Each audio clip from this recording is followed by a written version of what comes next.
Yeah, it's your boy, D. Harv. You are in tune to the next episode of Straight Up On Game. Y'all check us out. We got some special guests coming through from Fresno State University. And now it's time to introduce my host, Dwayne Wright, the running back guru.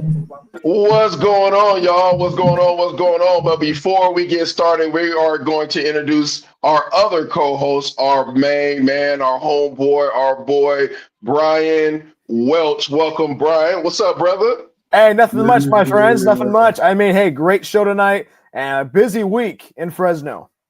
Oh, my God. What a busy week as the viewers tune in to another fun Straight Up On Game show. This is episode 7. Wow. Woo!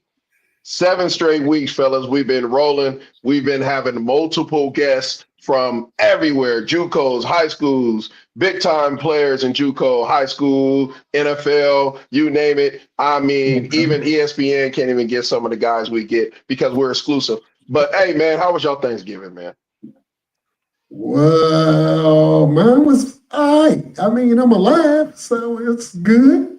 I didn't get my chitlins and Southern hospitality meal, but I had some turkey and ham and mac and cheese, and so it was all right. But truthfully, it ain't your mama cooking. Oh, it ain't her cooking. That girl right there. That girl right there. Oh, she be throwing down, man. Bryan, what's up, man? Hey, Hey, Bryan. What's up? Hey, I mean, my Thanksgiving was pretty good. You know what? Had the turkey. You know what? We had mac and cheese this year. That was really good. I'm not going to lie. Plus the mashed potatoes and gravy. And you know what? I saved a little bit for dessert. I had a big piece of apple pie. So you know what? I was stuffed till Monday, it seems like. But it was great Thanksgiving.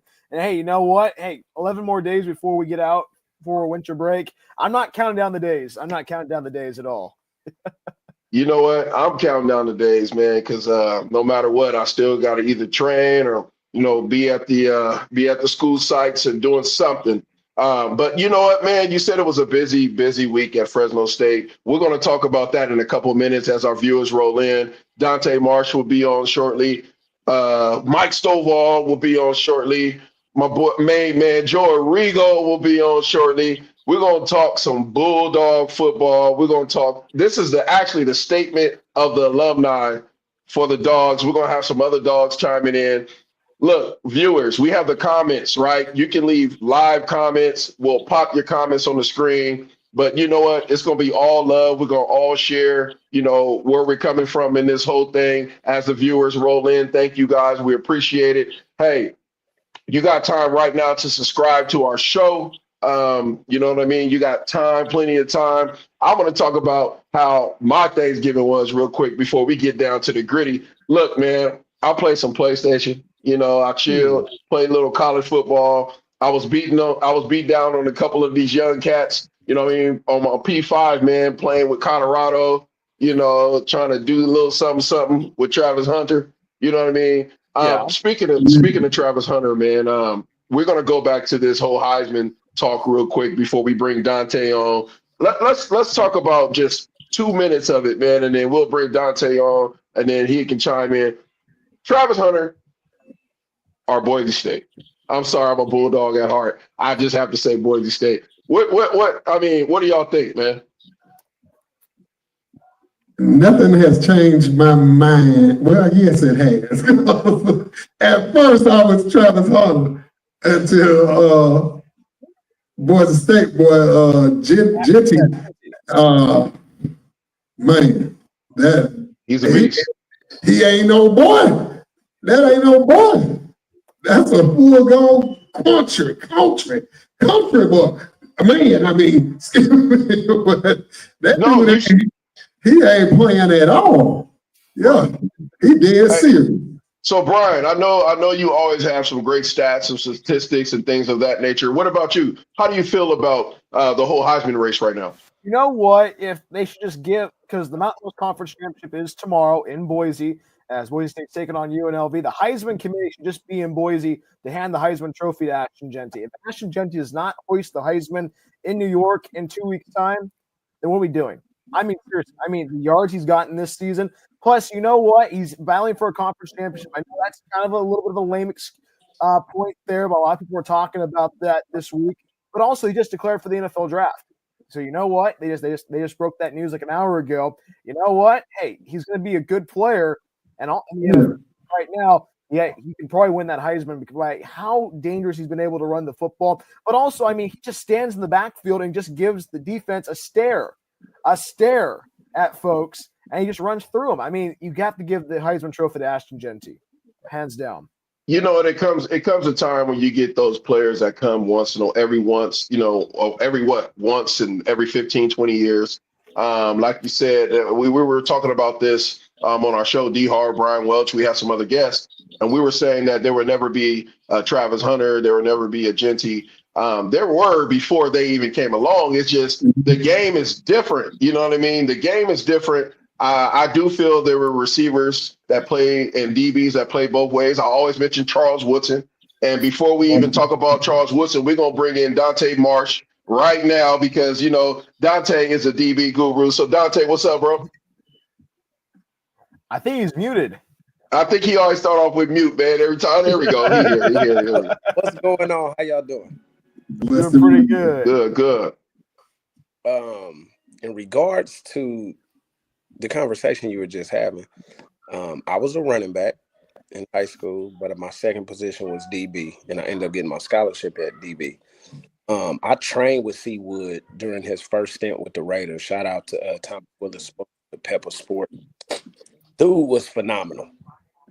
The stuff he was doing at Michigan on Saturday on ABC, week in and week out, unmatched. And the funny thing about it is he had packages for offense. And when he got on the field on offense, everybody in the world knew he was getting the ball, and he still scored. Champ Bailey also had a goo gob of snaps, both defensively and offensively at Georgia. So it's not like I don't want to take anything away from Travis Hunter. I think he is phenomenal. I think he's going to be a top dog at DB.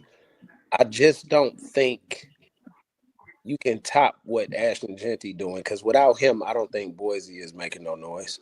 You're right. Yeah. And you defensive guy, you put 8-9 in the box. They know he getting the ball, and he's still right. Easy. So both players are phenomenal players. They're gonna make themselves a lot of money at the next level. They're already making some money, but true that. Those guys gonna be primetime players in the league. So either way you go, you can't miss. But I just don't see Jeanty not getting that trophy. I'll say this. Go ahead. The flip side would be the popularity and the hype that Colorado. There it is. That's because you got to remember, just like real quick, I posted a post on social media about Deion talking about how much Jerry Rice was a problem. So I had these conversations with my JUCO players and some of the young athletes I train. We always have these debates, Michael Jordan, LeBron. It's not even close. Be quiet, young people. You weren't didn't see. You don't even have a clue. So the thing of it is, I try to explain to them. They seen a cut up of Jerry Rice running routes. It's a film out there, shows practice reps, one-on-ones. These young dudes, oh man, he was going against bums. He'd get strapped today. First of all, Deion Sanders, Rod Woodson, Darryl Green, Aeneas Williams, those are all Hall of Famers. I don't have to keep going down the list. He was giving everybody work. There's a reason he has 204 touchdowns, and the next closest guys is Moss and T.O. So just because you're bigger, faster, stronger does not make you better. And that's the thing with the young people. They think everything that they see, the music, knock it off. I love it. I love it. Athletes, because here's the thing, old school work ethic, they don't have a clue. When you're talking about, I was told your will has to be greater than your skill. And you talk about guys like Jerry Rice, man, Prime said it. He was a problem. He kept me up at night. And I posted a video. Rice was giving Prime that work. So, I mean, guys just have to understand, man, the game has changed. Yes, there are some phenomenal athletes. I train a lot of them, coach a lot of them, but it's not close. And they was running a lot of 21 personnel. That's That, right. so think about it. Jerry put up all those numbers in a West Coast offense where they had a fullback, a tailback, And a tight end. It was only 2 receivers. The only teams that were just throwing the ball all over the yard was the Atlanta Falcons with Jerry Glanville, the Houston Oilers, and the Washington Redskins, and the Miami Dolphins with Marino. So there was not this shotgun, air it out 3, 4, 5 receiver sets. Now if Jerry played in his prime in this type of game, he would have a lot of records still because they throw the ball so much. He was doing all of that with limited touches. Because think, Dion or your best corner, you go cover Rice, that other receiver got to eat because back then a lot of quarterbacks were scared to throw at 21. Right. That's right. Man, all facts, man. Look, I was a Deion Sanders and I was a Jerry Rice fan. Man, I was a Kansas City Chiefs fan, Christian Okoye, all the big time back in the day, all those good players, man. Dante's right. We're talking about pure one-on-one back then. We're talking about ain't no zone, you know what I mean? It was barely cover 2. And cover 2 was something that was new that, that I believe the Chicago Bears started to introduce a lot of different coverages and fronts and things like the 4-6. People don't even know where that come from. You know what I mean? So you got to know the history of the game. And I think, that debate with the young folks and us, we can go on and on and on. But at the end of the day, our training regimens was different. We didn't have social media to train us how to, stretch our muscles or eat properly. You have to do the right things because your body will tell you when you wasn't, performing. But yeah, man, Jerry Rice by far is a beast. Deion Sanders said it himself. The only receiver that can give him work is Jerry Rice, and I believe it. Yes, sir. True facts. Period. Bryan. Yes, sir. I think it's that time where we can start getting in just some 411.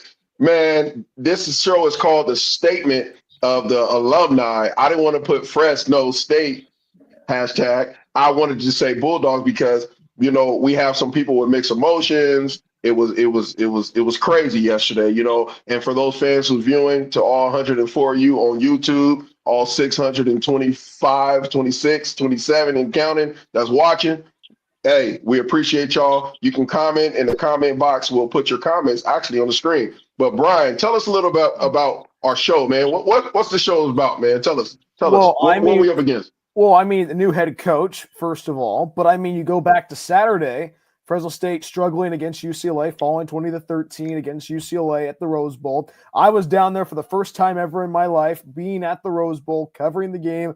That was a lot of fun, but it was a little bit interesting. Monday, a lot of things, the dominoes started to fall. A lot of players from Fresno State start into the transfer portal, like Mikey Keene, Malik Sherrod, Phoenix Jackson, everybody was entering the transfer portal. And then yesterday morning, I do the sports for our student newscast. You get a text message saying, hey, there might be a new head coach coming in. And that's when the dominoes starting to fall with Matt Entz coming in from North Dakota State. Previously at USC, he is the 23rd head coach of Fresno State. A lot of mixed reaction. I know you have your thoughts, Dwayne. I know that you've said a lot of things on social media. And this is going to be a very interesting time for the Bulldogs, especially you have that bowl game coming up in the next couple of weeks. The Bulldogs do not know who they're going to play in the bowl game. Kind of a little bit of awkward times in the Duncan building at Fresno State. Yeah, I mean, we can all have, I know we all have our thoughts, and this is going to be an interesting show, because I had, the honor to, play under Coach Skipper as his first running back to get drafted, I believe his first player, his first drafted player. And I had a chance to catch Coach Skipper right when he was done playing Bulldog football. So he actually transitioned from that coaching element, from that playing element, and literally like maybe a year, 6 months to a year, he transitioned into a coach mindset. Those are two different mindsets, you know what I mean? But at the same time, that dog that's in you don't leave. So My thing was, and at the end of the show, I'll get to the bottom of it, but my thing was, why not give that man an opportunity, you know what I mean, to actually recruit, to actually have his own, coaching staff, his own mindset, his own just flow of the game, man. Just the way he operates, the way he wants to promote the program. I mean, his recruiting states that he came from. I mean, he was at, Florida Gators, and he was doing this thing. A lot of people forget that. When I was reading a lot of tabloids and things of that nature, I don't think they really know the background of Coach Skipper and also his family background with his father coaching in the NFL for many, many, many, many, many years, and his brother coaching the NFL for many, many, many, many years, and actually, coaching at the Raiders and things of that nature. He comes from a family that's grounded, that knows how to coach, that knows the game of football, and also he's not just an assistant coach. He's not just a defensive coordinator. This man has deserved to go through the ranks like everyone else to be a head coach. That was my gripe right there. That was my whole gripe. I just kept getting people that didn't understand the true game of football and how coaches have to go through different levels of a day, right? And I let Dante talk a little bit, and then because he's an alum, a big time alum as well. And I know he wants to share. So Dante, go ahead. No, what bothered me was I don't know why I did it, but I got on that Facebook group talk. And this is what I get pissed off about, because people were making the comments, oh, you're mad because your buddy didn't get hired. First of all, let me say this. Kelly Skipper played at Fresno State, which is Tim's older brother. That was the first person to come to West Oakland to recruit me for Fresno State. He was the running backs coach at Fresno State back in 1996. As Coach Hill was tying up loose ends in Cleveland or wherever he was coming from, Kelly Skipper showed up at McClymonds High School in West Oakland and started recruiting me. I played with Skipper for 4 years. Blood, sweat, and tears with that man. I've seen his preparation for 4 years. That was my teammate. Like you said, D. Wright, he was the linebacker coach at University of Florida, right? He was a DC. He had a great coaching resume. The biggest thing that I have a problem with Fresno State is when you have former players that are really doing their coaching thing, and they have aspirations, or they have the desire to want to coach at their university that they are alumnus of. You should have serious talks with those guys. You get what I'm saying? It Yeah. just it pissed me off, because here we go again, the stepping stone school for another coach to come in, sit here for 1, 2, maybe 3 years, and then bounce to a bigger school. DeBoer was a great guy, had a good relationship with him. He did a great job at Fresno State. So I'm not gonna just say, I don't know the new coach, so I'm not gonna go either way. I'm just speaking for Tim, and far as what I know, right? There's a lot of intricate details that go on behind the scenes that all these fans and some of these guys that are armchair GMs, they talk so much on social media, but they don't even have a clue of what goes into that. First of all, interim head coach, substitute teacher. Say it again. Yeah. Right. I've been coaching 10 years, 9 years JUCO, 1 high school. I'm the current secondary coach at San Francisco City, right? I've coached at the NFLPA College All-Star Game 3 years. I have a good resume. I know what goes on behind the scenes. It's more than what people see on game day. Now, to put this in perspective, Timmy was the linebackers coach, right? So Teddy ends up having some health issues, a week or so before the season starts, and he has to leave.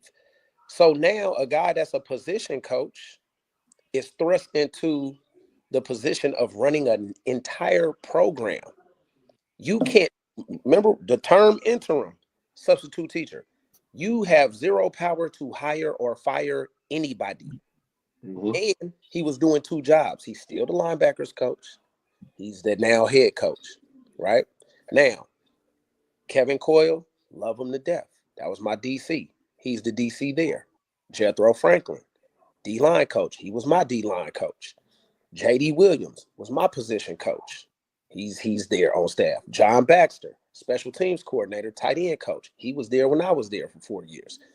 We played for those guys. Now flip it. Now you doing what I say. And I'm not saying there was any rifts, but just the dynamic in the rush and the hurry upness to this whole season. Can't blame the lack of execution. I'm not gonna say execution, but the lack of winning what we thought we should have won in terms of those games. Yes, they were close. Yes, I believe we should have and could have won those games. However, that's a big job, and he went 6-6 and got a bowl game. So my question is, if this new coach comes in and he goes 6-6 and he doesn't win 9 games, I want to see the same energy from the fans that they was giving Tim Skipper. That's just my gripe right there. Because I'm okay. My first year was Pat Hill's first year. I was his first recruiting class. We went 6-6 that year. But calling for his head, where fans saying, "Oh, he's not the guy for the job." He's an icon in Fresno State. Mm-hmm. He built it. He taken over from the Sweeney era. Pat Hill put Fresno State on the map. The Green V will play anybody, anywhere, anytime, any place. That was his mantra. So why couldn't we give a qualified Tim Skipper a 2-year, 3-year deal to get his vision, his coaching staff, recruit his players, and see it through? Why we couldn't do that? That's my gripe. And the thing is, if you look at it, there's a lot of what ifs. If Skipper did get the head coaching job, would he change the offense? Would that mean Pat McCann goes somewhere else? Who would he bring in? And there was a lot of unanswered questions, especially concerning that, especially at the end of the season, with how the offense looked on Saturday. It was like a Dr. Jekyll, Mr. Hyde of how the whole entire season has gone. I know Pat McCann, great coach, but when it came down to the X's and O's, a little bit of decisions that were very questionable in the game. But hey, you know what? Sometimes it's 2025, cannot come soon enough. But at the same time, especially in that press conference today, Coach Entz was saying, hey, we want to build our team from within, not going from the transfer portal. We want to get JUCO guys, which that stood out to me, especially here in the Valley. We talked about JUCO a lot, and it's really interesting to see that he knows the brand of football Fresno State wants to play, and you want to bring guys from the Valley like the Corcorans and the Maderas and the Modestos and the Bakersfields, and to make a one united, one Valley squad.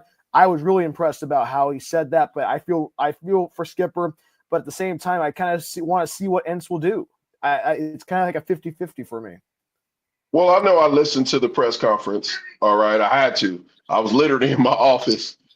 Students were coming through. I said, you know what? I got to listen to this. For the JUCO part of it, and there were some other things that I really enjoyed about his press conference. I'm 100% behind JUCO, signing JUCO players. I was a JUCO guy, and me and Dante both coached JUCO pretty much our whole coaching careers. So when you look at it that way, then we talk about the coaching spectrum. Are you going to bring in your guys? Are you going to bring in some JUCO guys that's been around the Valley and been around California? I mean, what are you going to do with your coaching staff? Are you going to keep the current coaching staff, or are you going to try to bring Coach Skipper back? These are the questions that I know a lot of, the Red Wave and some of the Bulldog fans and, even the players. You wake up in the morning, there's players transferring. You don't think the coaches already knew that something was going to happen the next day? Yes, they did. So if a player felt that he was attached or wasn't attached to Coach Skip and the coaches that are there, they wouldn't even enter the portal. You got starting quarterbacks, you have running backs, you have DBs, you have linebackers, you have O-linemen. I mean, obviously, I would have put up a red flag then and there if, whoever makes the decisions, right? Wherever it come from, I would have probably, tried to slow down a little bit on some of my decision making. But again, this is a business, and we understand that. And we understand that Coach Skip is our guy. We love Coach Skip. You know what I mean? And I'm going to ride with him 100%. And he had all the qualifications. Our gripe is, why didn't you at least give him an opportunity?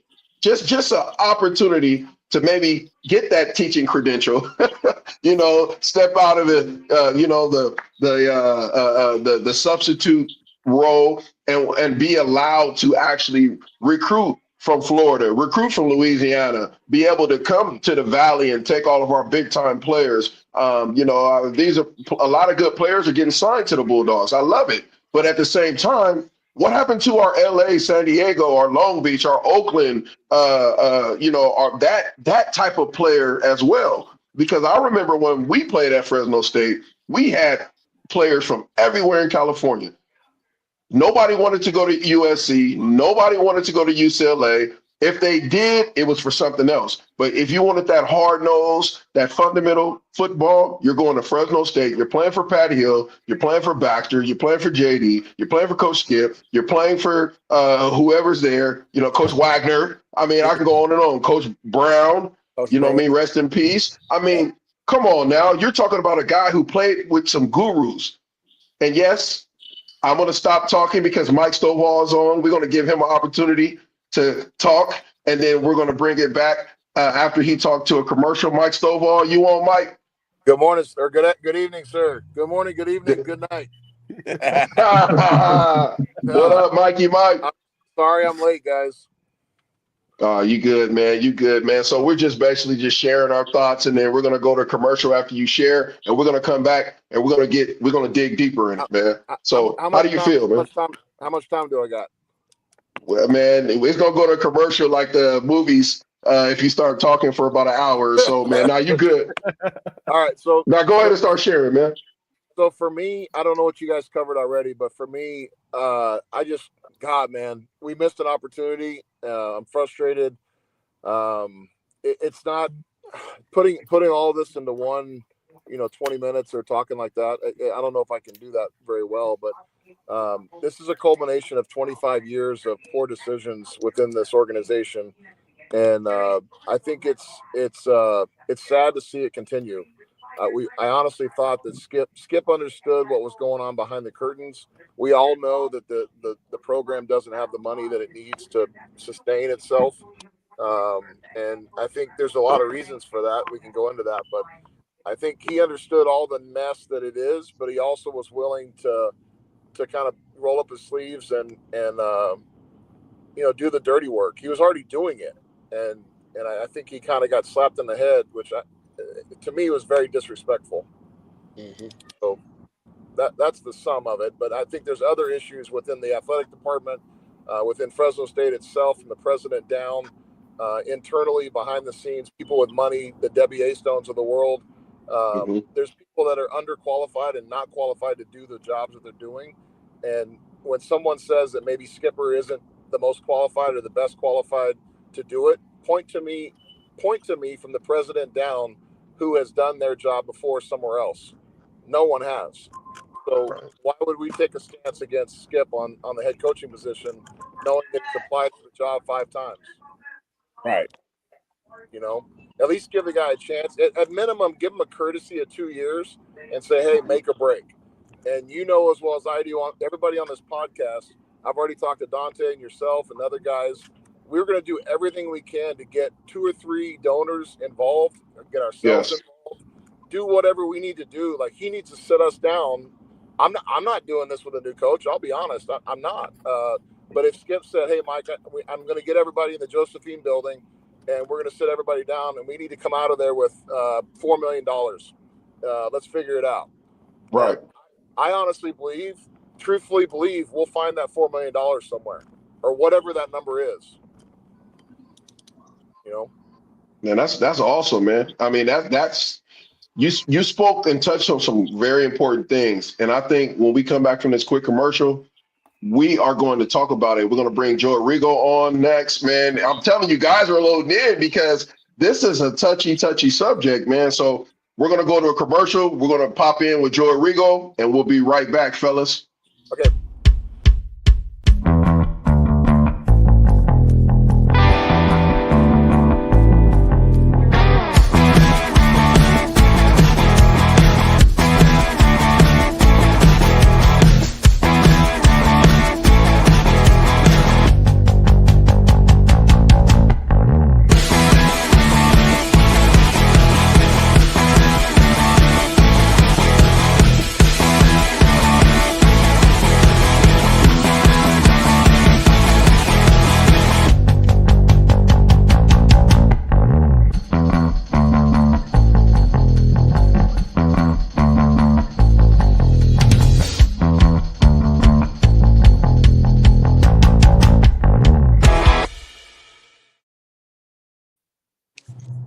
All right, we are back, y'all. We back. Hey, look, we just trying to promote a good show. We've been on for about 7 weeks straight, and we've been getting a lot of feedback, and our following just been growing and growing and growing because this is about the truth. This show, Straight Up on Game, is about guys coming on here and sharing the truth, no BS, real coaches, real players, real analysts. I mean, you name it. But before we even go on and go on and go on, yo, baby, yo, our boy Joey Rigo is on the line. What's up, Joe? What's up, Devo? Hey, Dante, what's up, brother? What's up, Diab and Brian, man? Hey, it's good to see my boys. What's up, Snowball? Hey, thank you for. I'm sorry I'm late. I live in Vegas, as most of you know, and I was at a spot tonight hosting a watch party for the Detroit Green Bay game. So I had sliding a little bit late, went a little long. So I apologize for being a little tardy tonight. We know you're a Green Bay fan. We talk about that later. That's all we know. Hey, but for y'all that don't know, Joe Rigo, that's my big bro right here, man. We've been in the game for a very long time. During the draft, he was actually the first analyst who was really promoting me across the East Coast. I was still in college. And we thought I was going to get drafted. I think it was in the first and second round. We was all wrong to Green Bay. But, thank you, brother, for being on. I mean, you know Fresno State like we know Fresno State. You know UNLV football. I mean, you just know football. Can you share with the fans and the viewers, what is your, share on this whole coaching carousel that's going on? All right. So I'm going to preface what I'm saying because, everybody, I think you and Dante in particular know how. I'm in Skip's inner circle, and that's one of my best friends in the world. I love him like a big brother, even though we're around the same age. I think he got done dirty, and I'm gonna explain to you why. Yep. When Tedford announced, I seen Jeff when out here in Vegas on Mountain West Media Day, and Jeff and I talked on the side, and I said, Coach, how are you feeling? He goes, I got to get some tests done, but we'll see what happens in a week, but just stay tuned. I didn't think anything of it at that time because it was just a private conversation between us. And then I got a text from Skip not too long after. I think it was 2 or 3 days later. Where it just was the eyes emoji, and I'm like, "Yo, what does this mean, bro?" And he goes, "Just another emoji with this." And I'm like, "Okay, I have no idea. I never in a million years did I think that Coach Tedford was going to step down for health reasons." And when he did, Skip and I talked that night, and we had a good 30-minute conversation about a lot of different things pertaining to the program and whatnot. And as you know, Dwayne, and I think Dante knows as well, I cover UNLV. I'm the one person that if something's happening with UNLV, I know before anybody else. And I'm going to be the one to break it or whatever the case may be. And UNLV knows my relationship with Skip. So Skip, Schmitty, JD, those are my guys. So when everything started to transpire throughout the season, I was again, Skip and I would text throughout the week just because we're friends. How you doing? General conversation, talk about different recruits in our area in Vegas and wherever else. Hey, check this kid out right here. I want to see any kid. I'm gonna make this clear. Any kid, any person of color, I want them to go to college for free and leave without debt. And I don't care where they're from. That's the most important thing to me when it comes to recruiting. Being a Hispanic, any Latino, any African American, I want to make sure you leave college debt free. So I'm always going to promote that. Dwayne, you know that as well as anybody, right? And then I was out there because I got 2 kids out in Clovis. I got 2, a 5 and a 4-year-old in Clovis. And I went out there and for the Hawaii game. And as I'm watching the game, I'm calling out the plays from the red. I'm in the red seats, and I'm calling out the plays. Oh, here comes a bubble. Oh, here's a drag. Oh, here's zone. Sound typical. Inside zone. Oh, here we're going here, and it was horrible. And I got kids on Hawaii, Micah Alejado, all the Gorman kids. I've had relationships with. So I'm not torn. I want Fresno State to win because of my relationship with Skip. but I want my players, if they're in, to have a good game. And when I left the game, I ran into Cam Morrell. And Cam's one of my, again, a close friend. And Cam is like, bro, like, this is ridiculous. And I told him straight up, I thought the offensive coordinator was trash. He's predictable. He shouldn't be calling plays. That Skip really was like kind of hung out to dry. Now, mind you, I believe that Tedford left the program when he did with the sole purpose of Skip being elevated to the head coach. 100%. And 100%.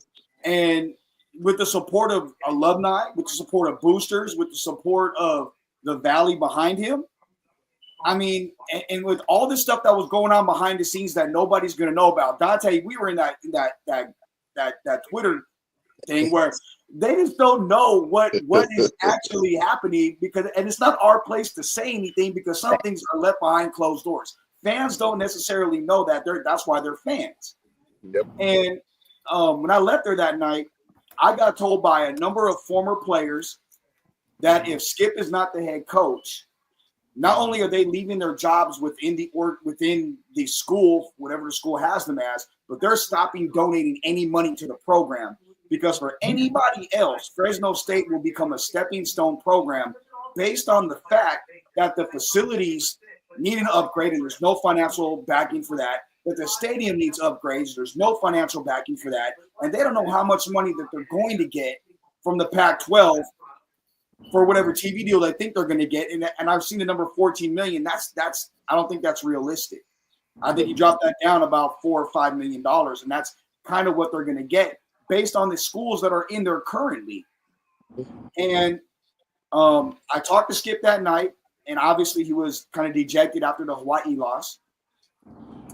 And then when everything happened this week, quite frankly, I was pissed off. I don't know if we're allowed to curse on this. So, like, I mean. This is a late night show. You can, hey, let it happen, man. Look, I was fucking pissed. I thought they did get dirty. Right. I thought, look, let's be real. The AD went against a hiring firm for the basketball coach. They have 5 other names.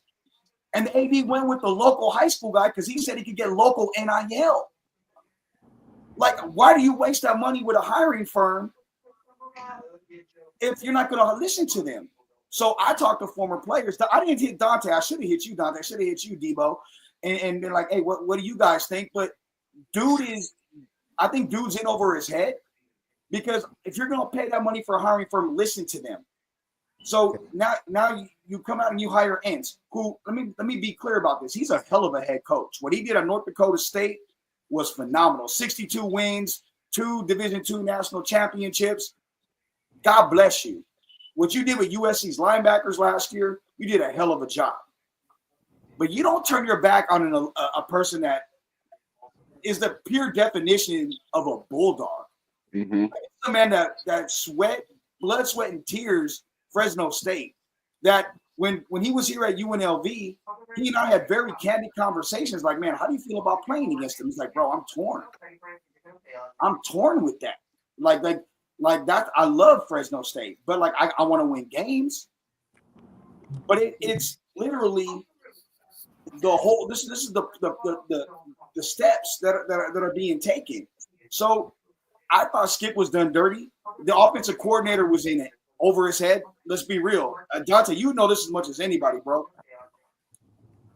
Coach Tedford on his call sheet had every down and distance, every scenario. All he had to do was look and call. He didn't put that shit together during the week. Coach Tedford did. So this kid's in over his head. Skip stuck with this guy who really, I don't want to say doesn't know what he's doing, but he's really not an experienced play caller. Skip stuck with him, and the quarterback, Mikey King, was trash this year. If we're being honest, he regressed. And I could tell you during the UNLV game, he got hit. He looked like he was scared to get hit after that game. I'm being as honest as I'm just being a buck with everybody. So when I see that, it's like you're holding Skip accountable for that. And Dante, you had a great point. I think it was you or Cam that said it. Coach Hill started 6-6 his first year. Dante, you were a part of that first group, and you set the standard for what a bulldog is. And for them to not even consider that, and Yeah, it was Skip, the Montana State coach, and Ince. Man, come on now. Like, you keep it local because this is going to be a stepping stone job. Coach Ince is going to be gone in 2 or 3 years, and he's going to get another job where he's going to be fired because he's just not going to win. Like with the lack of facilities, lack of infrastructure, lack of stadium upgrades at the stadium, who the hell wants to go there when you can go to UNLV? You can go to Colorado State, who's got better facilities. You can go to Boise State. You can go to Cal or Washington State. Like it becomes a stepping stone job. And my fear is that Fresno State's the history and tradition of what it means to be a Bulldog isn't going to be there with this group, no matter what he says. He said all the right things today, but that's coach speak. Can I interject real quick? Absolutely. When I came back, because I was living in Atlanta from 2006 to 2013, me and Corey Hall had went to the game at Fresno State. I want to say 14 or 15. I think it was 2015 because I was coaching at MJC. No, I was coaching at CC. So I went to it. We went to a game. We walked on the field, the whole little alumni stuff. And I looked at the players sitting on the. It was just like it didn't resemble Bulldog football, not one bit. And I think we were 2-8 that year. That was the DeRuiter era. Yeah. I'm telling you, I was looking at the roster. I'm seeing kids from Texas. And I'm like, what happened to Oakland? What happened to Bakersfield? What happened to the Valley? Fresno in itself, Westside, Edison High School. What happened to the McLeans? What happened to those schools? What happened to the inner city LA kids? What happened, right? The San Diego, the IE. So I just it didn't look or resemble or feel like Bulldog football.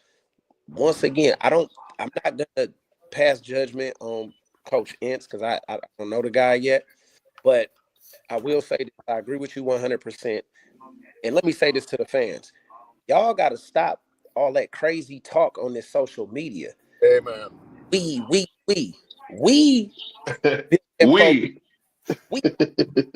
yeah. We love and respect the fans, but y'all talk so crazy like y'all know so much and you don't have a clue. Let me just say this. I personally trained and mentored Phoenix Jackson, still to this day, Azilian Hamilton, Cam Beecham, Jamarion Briggs, Tim Thompson. Those my guys that I helped get to Fresno State, my alma mater, right? And 3 of them just jumped in the portal. Well, and go ahead. It's real shit. Like Corey Foreman and CD Nomura are my guys I got up there for Skip. I coached them in youth football. And then when they went to Corona Centennial, like CD was Skip's #1 linebacker recruit when he was here at UNLV. If it wasn't for USC offering, he would have been a Rebel. So, like, those are guys that I got there because of Skip. And I'm telling you, I've had 4 Bulldogs hit me about transferring. They're already in the portal, but like, hey, we want to go to such and such, or we want to go to UNLV or whatever the case may be. And this was a day ago, and before they announced Ince as the hire, and the day before, and I talked to one on the phone, and I said, look, for me, I'm not going to say anything negative about Bull unless if Skip's not the head coach, and then all bets are off. But as long as Skip is there, I'm going to tell you to hold tight, just because of my relationship. That's my brother. Right. And so I see, like, guy asked, did Skip have the power to change who was calling plays? Not really. You're an interim head coach. It's not like it's your OC. It's not like it's your handpicked quarterback. Like Mike, go ahead and share, because I know go ahead and share, Mike. I know you have something on your mind too, and we want to hear from all 3 of you all, because we talk every week, and we like to hear, the truth, right? So, Mike, I heard a little laugh a little bit when we were talking. Share something. Share what you was thinking. All the parts. I think you're doing a good job of hitting on some hot buttons. Gosh, man. I mean, let's go with the last one with Skip. 100% he didn't have the ability to fire an OC during the middle of the season with an interim tag on his name. That I don't think the fans understand that. I saw that so many times, Dante. I know you dropped in on 1 or 2 of them. It's like, guys, we can't put this in perspective. Skip, let me walk through this if you don't mind. Skip was told 7 days before fall camp, hey, you're the guy. Let's go. Okay. Keep in mind, we didn't have a nutritionist in place to feed these kids. It's not a big deal to, oh, you don't have a nutritionist? No big deal. It's 210 meals a day at minimum. A day. Mm-hmm. To kids. That's not something you just pull out of your ass and go, oh, well, we'll figure it out. Go Taco Bell. No, we have a regiment of what's going on with these kids. So, and that all of a sudden, the nutritionist, left. And from what I'm understanding from different people, I don't know this is factual, but there was a couple days in between. There was supposed to be some interviews going on with nutritionists. Skip found out halfway through the middle of the week when that nutritionist was supposed to come on board and start Monday. That was like a Thursday. They were going to start Monday with the next weeks of food. So it was going to be bing, bang, boom. He didn't find out until Thursday, before that next Monday, that he needed a nutritionist. That's just one thing. His game plan, like the camps, nothing was set up with the timing on the camps. He had to figure all that out. I would imagine the guy probably worked 20-hour days trying to figure that out.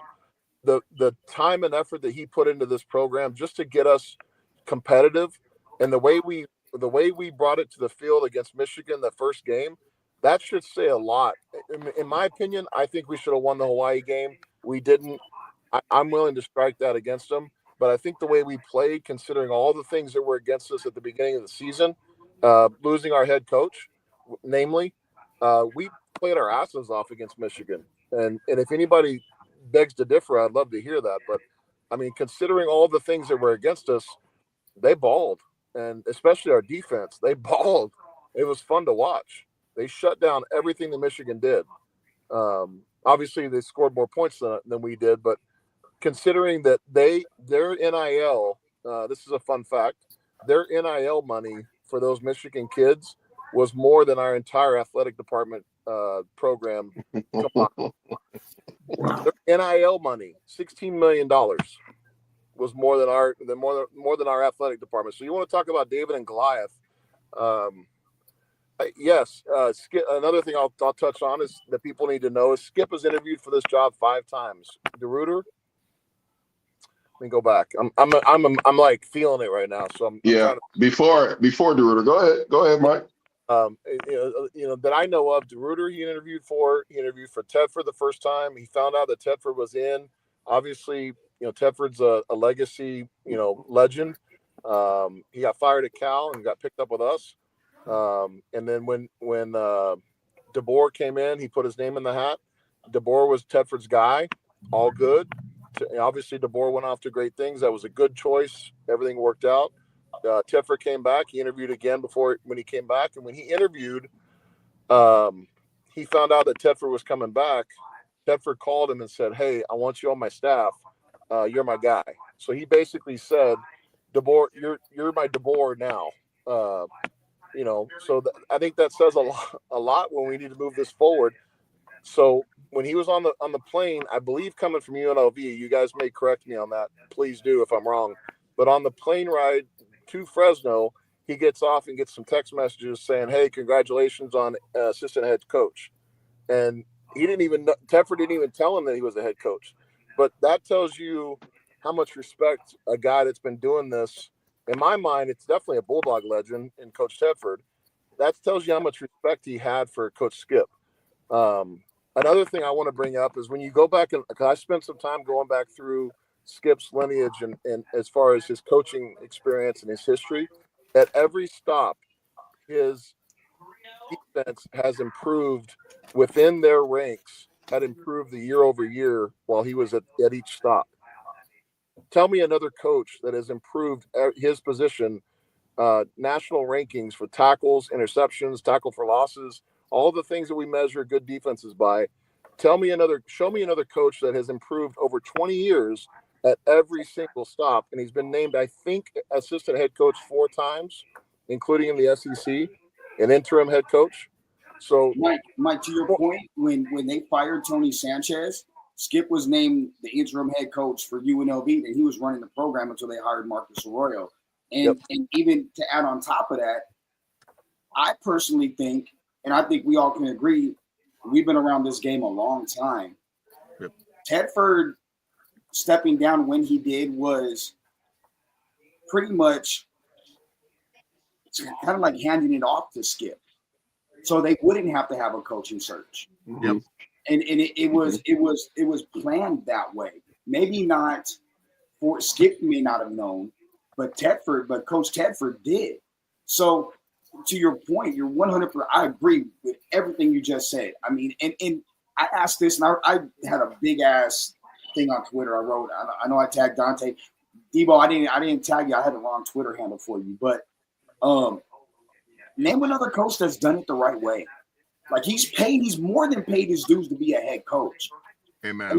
And I'll say this. I'll be honest. I texted him yesterday, and I texted him at like 11 o'clock yesterday morning when I heard that he wasn't going to be the head coach. And he got back to me at 6 p.m. And I had basically said, like, bro, I'm hurting for you. Yeah. Like, I literally am hurting for you. This should have been your gig. They did you dirty. I'm sorry. Like, if you need anything, I'm here. And he goes, bro, I'm hurting too. But give me 24 hours. I'm going to get right back at it, and I'll be good. Yep. And that's Skip. You know, like, I don't know if there's another coach. I've been around a lot of coaches. From the USC days when I was covering USC to UNLV, Fresno State. I don't know if there's a more professional, and I don't know if there's a more jovial coach than Skip, a guy that always looks at things from the bright side of things. And I'll share this with you guys. After the UNLV game, I ran into Coach Hill, and I was getting my stuff out of the press box. So I don't stay in the press box during games. I go down to the sidelines. And I was getting my stuff out of the press box, and Coach Hill and I stopped and we started talking. He goes, hey, I'm tired of this soft-ass Fresno State football. Skip's going to make them play real football. Yeah. The way they're playing. And he said they're playing soft. They're playing like pussies right now. And I was just like, he's like, Tim's the right guy to lead this program going forward. Now, when Coach Hill says that, and Coach Tedford kind of set it up for Skip, that makes you really think, like, to me, if I'm an athletic director and I got two iconic coaches saying this, I better have pause and I better really, really rethink everything, because look at how the players played all year for Skip. The defense kept them in every one of them games that they were in. Yep. It wasn't the offense. The defense kept them. I mean, look at again. I'll use you as the example. UNLV beat the brakes off of them, but it could have been a hell of a lot worse. But that defense was fighting all the way through to the fourth, even the last play of the fourth quarter. Yep. So I mean, I don't know if another coach could have got that out of them, to be honest with you. Yep. It just comes down to the hiring process. At the end of the day, I know we all feel this is how I feel. This is why I don't come around, and I don't care who thinks I'm a record holder at Fresno State. So you can say what you want, but I don't come around because I feel, and there's a lot of us that don't speak up. That's why I think this platform is important tonight.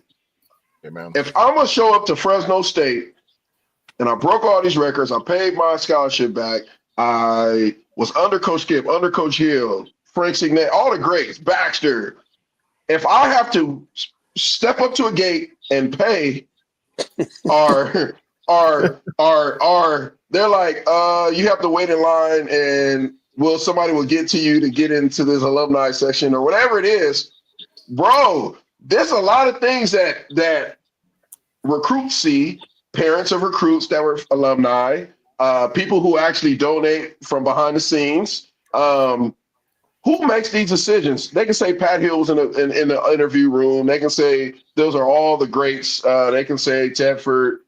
They can say whoever was in that meet. But, like, who really made these decisions? That's what I want to know. President and the AD. Okay. Both knew. I'm not going to disrespect them because I respect their grind, because God bless them to get to where they're at. But when it comes to straight bulldog football and bringing people in that has a passion like no other, I got in an argument with a fan the other day on social media. He was telling me what he was looking at from the sideline, and I was telling him what I actually been through as a player. So it was just like so crazy to me that you can actually think. And I respect all our fans. I love our Bulldog fans. I love the Red Wave, but we can speak our mind, because you can't take my scholarship away because we already we already been through.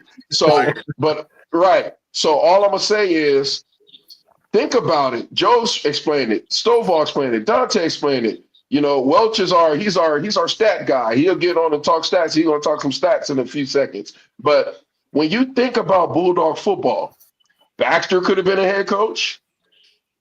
JD Williams could have been a head coach. Man. I mean, let's go down the line, fellas. Let's be real about this. Who else? Jethro could have been a head coach. Kevin could have been a head coach. Yep. You want to talk about quality and qualified gentlemen that's right in front of you? Yep. I'm not knocking the new coach because one of my mentors told me some great things about him, and I did some research. We're going to talk about that later. But how dare you not even take the consideration of Bulldogs who's been through there and blood, sweat, and tears and built that stadium, built the locker rooms. When we were at Fresno State, we didn't have no locker rooms. We had like a gate lockers. Yep. And we all shared showers, and our weight room was crap until at the end they started building up on it. We had holes in our jerseys. We had little holes in our jerseys with the paint. When I first got to Fresno State, we didn't have what everybody had because Pat Hill stepped up and John Baxter came up with an idea about the about the V, and then we ran with it. We start selling cars. We start hustling. We start we start doing things, selling candy. Like we was doing everything to bring funds into the Valley over, like 5 million or something crazy Pat Hill brought into our football program. And people forget about who grew up in that time, in that era, and who actually built what we got now. How dare you not be able to reach out to some of the best players and players like Stovall, Dante Marsh, Paul Williams, who else, y'all? Everybody that you see that's involved. You got offensive linemen at Fresno State who give back, and they didn't. Nobody even know who they were. Yep. Kevin Jordan was an offensive lineman, and he was just a blocker, and he's one of the most influential Bulldogs that came through there to help out the program. Yep. But you got guys like me that don't want to come back, that people heard of all the time because of these decisions that's made. There's a problem with that. Well, one of the things, and you touched on some good stuff. One of the things that I did have lunch with Classy when he first came into town, and I need personally, from my vantage point, a lot of my comments aren't directed at the new coach. Right. I think I could probably speak for most of you guys on some of that stuff. I don't know him, so this isn't directed at him. But not all is Classy was asking some really good questions, and it really gave me hope for first time in a long time, to be honest. He's like, if you were me, what would you do? The first thing I said is you need to do an open invitation, open bar, pizza, whatever you got to do at Josephine, get all the alumni in, do an event. It doesn't have to be at the Table Mountain. It doesn't have to be flashy, no. But get some Coors Lights and some Bud Lights or whatever it is, and waters. And let's get in the Josephine building and spend 4 hours going through a bucket list of, hey, here's what I'm thinking. What do you guys think? And get feedback. Here's what I'm thinking. Here's where our downfall is. Here's where we need money. Here's where we need help. Mm-hmm. If you guys were me, what would you do? I would bring that group of men in, and then I would also bring in the farmers, and I'd bring in the businessmen. There we go. Groups. And then I would take 10 people from each one of those groups and put them in a room and say, okay, I've got a collective group. You guys spoke out the most. And I'd have somebody poking that person after the meeting and saying, hey, come with us. We're going to do another meeting together. We want to invite you to that. And that would be at a nicer, classier, no pun intended.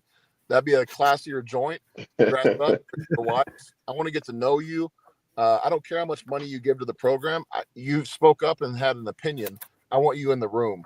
And then build on that so that those guys walk out and say, hey, Wright, get your ass to this thing. We're doing this thing over here. Right. No excuses, Dante. Come down. I don't care what you got going on. This is important. Get down here. Nate Ray, all those cats. And that's how you build this thing back. And one thing I'll give credit to Toomey on, I love Toomey. I would consider him a friend. The guy was a good dude. And one of the things that he did with me and Kevin Jordan and Tony Audino and some other guys is he brought us down to that UCLA game in 2020, I think. And he took us to the alumni tent and showed us what UCLA does for their alumni, and how much they brag on their alumni football players. And we wanted to recreate that in the Club Red. Everybody got a hold of it and tore it all apart and did stupid stuff. If you ever go to the Club Red, there's hardly anybody there. I put my money and my time into building the quarterback club because I don't know about you guys, but for me, my mom came from Redlands, and Yes. my mom came up and she had nowhere to go. She didn't know where to go. Single mom. She always hung out with the quarterback club group because they always welcomed her in and did barbecues and or whatever. So I'm trying to recreate that. And there's 5 or 6 people that have held on through the quarterback club for the last 25 years that I'm trying to just echo what they've been trying to do. And we've gotten quite a few people. I'd say we probably had 10 or 15 sets of parents come into the tailgate this year, but I want to build that thing back, or I was wanting to build that thing back. Yeah. I don't know. Honestly, I don't know where I'm at right now. I'm so big shout out to the quarterback club, man, because they helped my family out too. Like when they come from San Diego, when the Piccadilly Inn, it was a club. I mean, it was them. It was a quarterback club. When I blew out my knee, guess what? Guess who was feeding me? Guess who was? It was the quarterback club. And these are the things that I felt that we got too flashy. I know Dante could talk about this a lot too. At a time, Fresno State got real flashy around the DeRuyter era somewhere. We got real flashy and forgot about the guys who actually built that thing. And that's why I feel like we're in a predicament. We got to remember where we came from. We have to remember where we came from. In order to build that stadium, we got to go back old school. You know what I mean? We got to talk, like you were saying, we got the farm system there. You know, most of our students are studying what? How to build farms and be successful. So why can't we utilize what we got? Let me give you guys, if I'm talking too much, just talk over me. No, brother, you right on track. So for me, I left my former job, and I was unemployed on purpose for about 8 months. I went to the athletic department and basically said, I'm yours. I don't have to work. I don't have any responsibilities other than my family. Where do you need me? I just want to volunteer wherever. And I want to be aggressive and put together a program and show you guys how to sell, how to negotiate, how to bring shit to the table. Like, show me where to go. There was no direction. So I just jumped in the car and started creating stuff on Barkboard and meeting up with people from Turlock down to Bakersfield. Nothing flashy, just coffee, breakfast, lunches. I'd go to, Rotary clubs, whatever I could do to get things going, help Marcus on the Bulldog Bread stuff, get the message out, talk about the silos of Bulldog Foundation, Bulldog Sports Properties, Bulldog Bread, all that stuff. And we set up a fundraiser. Turlock used to be a huge little pocket of, they still are amazing fans.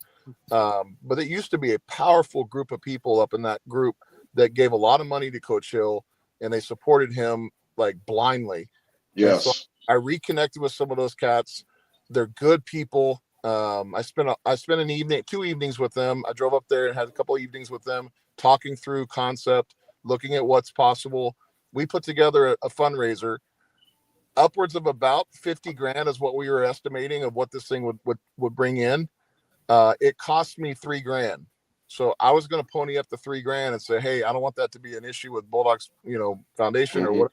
I'll pay the money, just pay me back. And no response. So I just kept pushing. We created flyers. We started talking about it, getting people excited about it. Then I got stepped in on by the athletic department, and they said, hey, this is actually, this is a good opportunity for us to kind of spread our legs into Turlock. Long story short, we're going to take it over and we're going to run it. You guys be a part of it. We don't want to kick you out, but we want to kind of spread our legs. We like where this is going. Okay, cool. Everything is above board.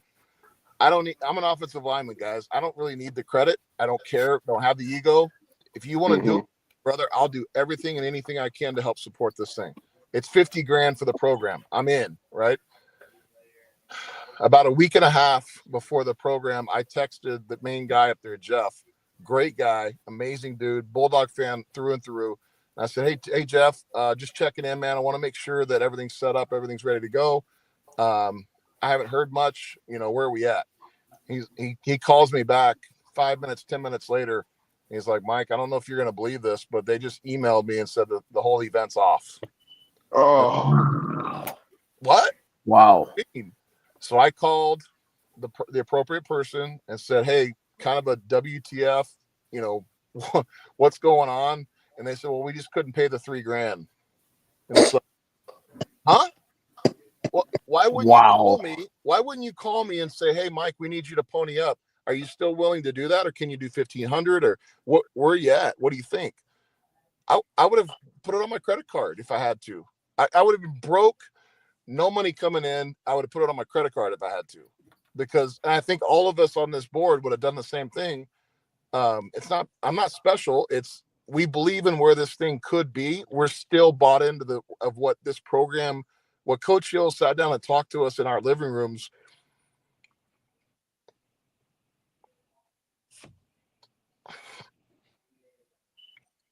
I'm angry. I'm angry. Coach Hill sold us a vision of what this place could become. And I'm from Nebraska and I'm buying into this crap.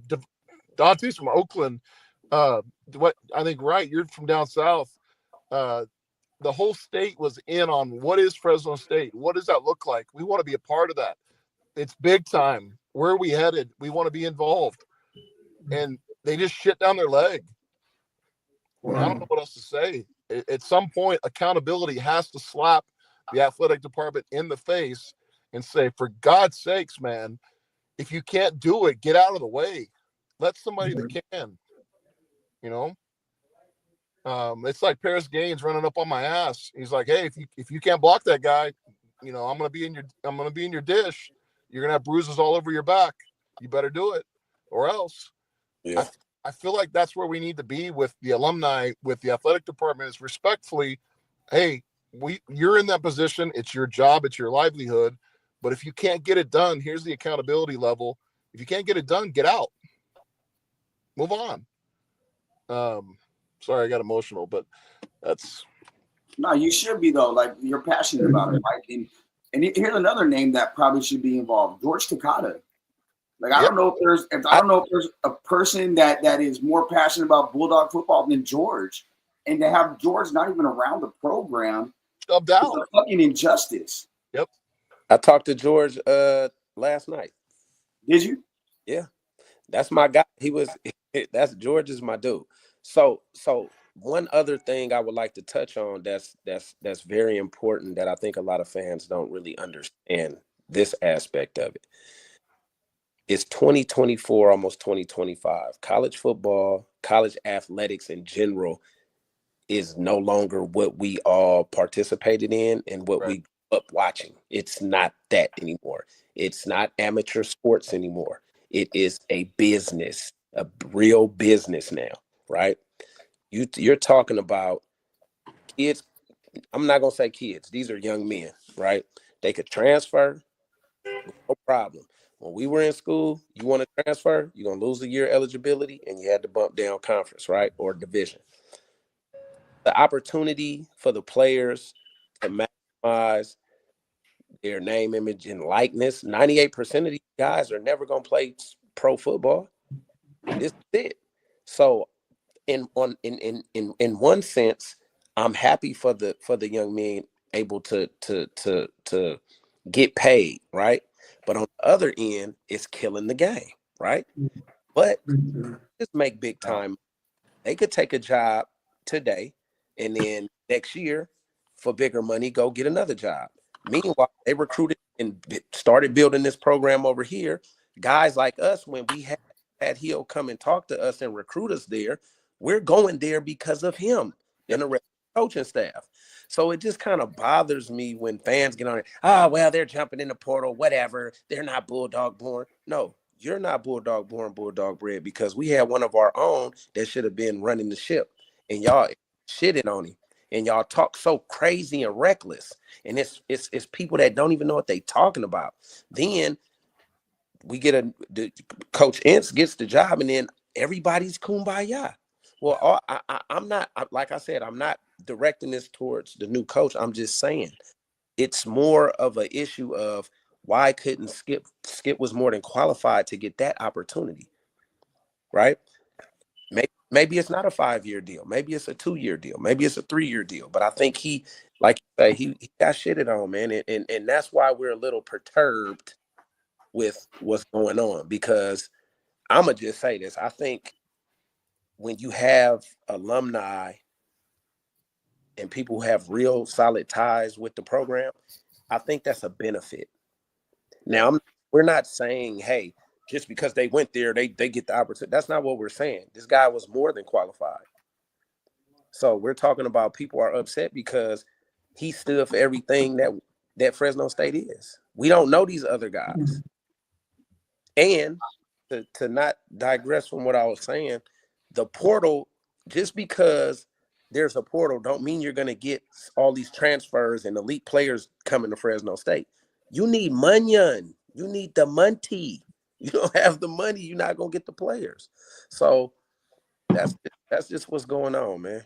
Well, and you're not lying. And I have like 4 former players in the NFL, 4 NFL guys, coaches now, hit me up and they said, how did Skip not get the job? Like, and some of them are, all of them are coaching at the collegiate or NFL level. And I'm like, look, I don't know, but Dante, you're right. Like, what can, and I'm going to use where I'm at versus Fresno State. What can Fresno State offer a player in the portal that UNLV can't? UNLV's playing for a college football playoff spot tomorrow night. Is Fresno State? UNLV has a $36 million football facility and a $2 billion stadium. Does Fresno State? UNLV has the Las Vegas Strip, and if they ever get their shit together with NIL, can Fresno State match that? No. Like, these are things, these are real life problems that these players are going through when they hit the portal, and they have a delusional way of thinking, because you can be DB4 on Fresno State. You hit the portal, you're DB 1536. Like, let's be real. Like, if you're not getting the tick on the field already, you're not making plays. Why the hell would someone risk their job to bring you in off of what? You're not what you were in high school, because stars are paid for nowadays. Stars don't mean shit. It's about what the team says. I'm speaking more of, I don't agree with the players that commit to a school and they get their panties in a bunch because everything's not going their way and they jump ship. I'm against those players. Yep. The players that I'm talking about are good players, good players, elite level players that left because you went left. The administration went left, made a decision that steered away from what these players were bought into from the gate. A lot of these players came in. I know Phoenix came in under DeBoer. It was DeBoer and Teddy. Now, like you said, Teddy handed. So those players, I'm not 100% sure, but I have some real good information. I think if Skip was named the head coach, you wouldn't see all these players in the portal. I'm almost for certain. I'm 100% certain with that. So I've had a few of them hit me and say, if this was yesterday before the hire, if Skip is named the head coach, we're taking our name out the portal. We're coming back. We're there. And there's one big player that right now is on the fence if he's going to stay or not. Well, you can't get mad at the player, and Yep. fans understand it's not that they're not real Bulldogs. If they're leaving to protest for Skip, that's not what it's about. They know this coaching staff. They know the interim head coach. They have a relationship. You have to understand that. That's just what it is. You can't get mad at these young men for making a decision. Because here's a prime example. Let's say Coach Ince, and once again, this is not directed at him. I'm just saying he's the new coach. What if he comes in and he doesn't think that the star whatever player is his guy? As players, we think about this thing. For example, when we came in, Mike, there were a lot of Sweeney guys left over. Pat, Yep. and he's on record saying he don't really want to recruit JUCO guys. Yep. He was building Fresno State with guys out of high school. Bricks. He Yep. was the first class of that. He didn't really Yep. like the JUCO stuff, right? Because Orlando Huff was a part of the JUCO regime. I went to high school with Orlando. We played high school ball together. You know what I'm saying? So yeah. Old Huff is my guy, but ask Huff. When Pat got in here, he wasn't recruiting junior college. He was recruiting school players to build his program. So that right there says a lot. And then there's some guys that were under Sweeney that when Pat got here, it didn't work. So they left. So you can't blame the players and try to make it seem so negative. If these players are unsure, they don't know what's coming down the pipe. It's just like when D got to Boulder. Hey, some of y'all might want to jump in the portal because I'm bringing Louis and Gucci.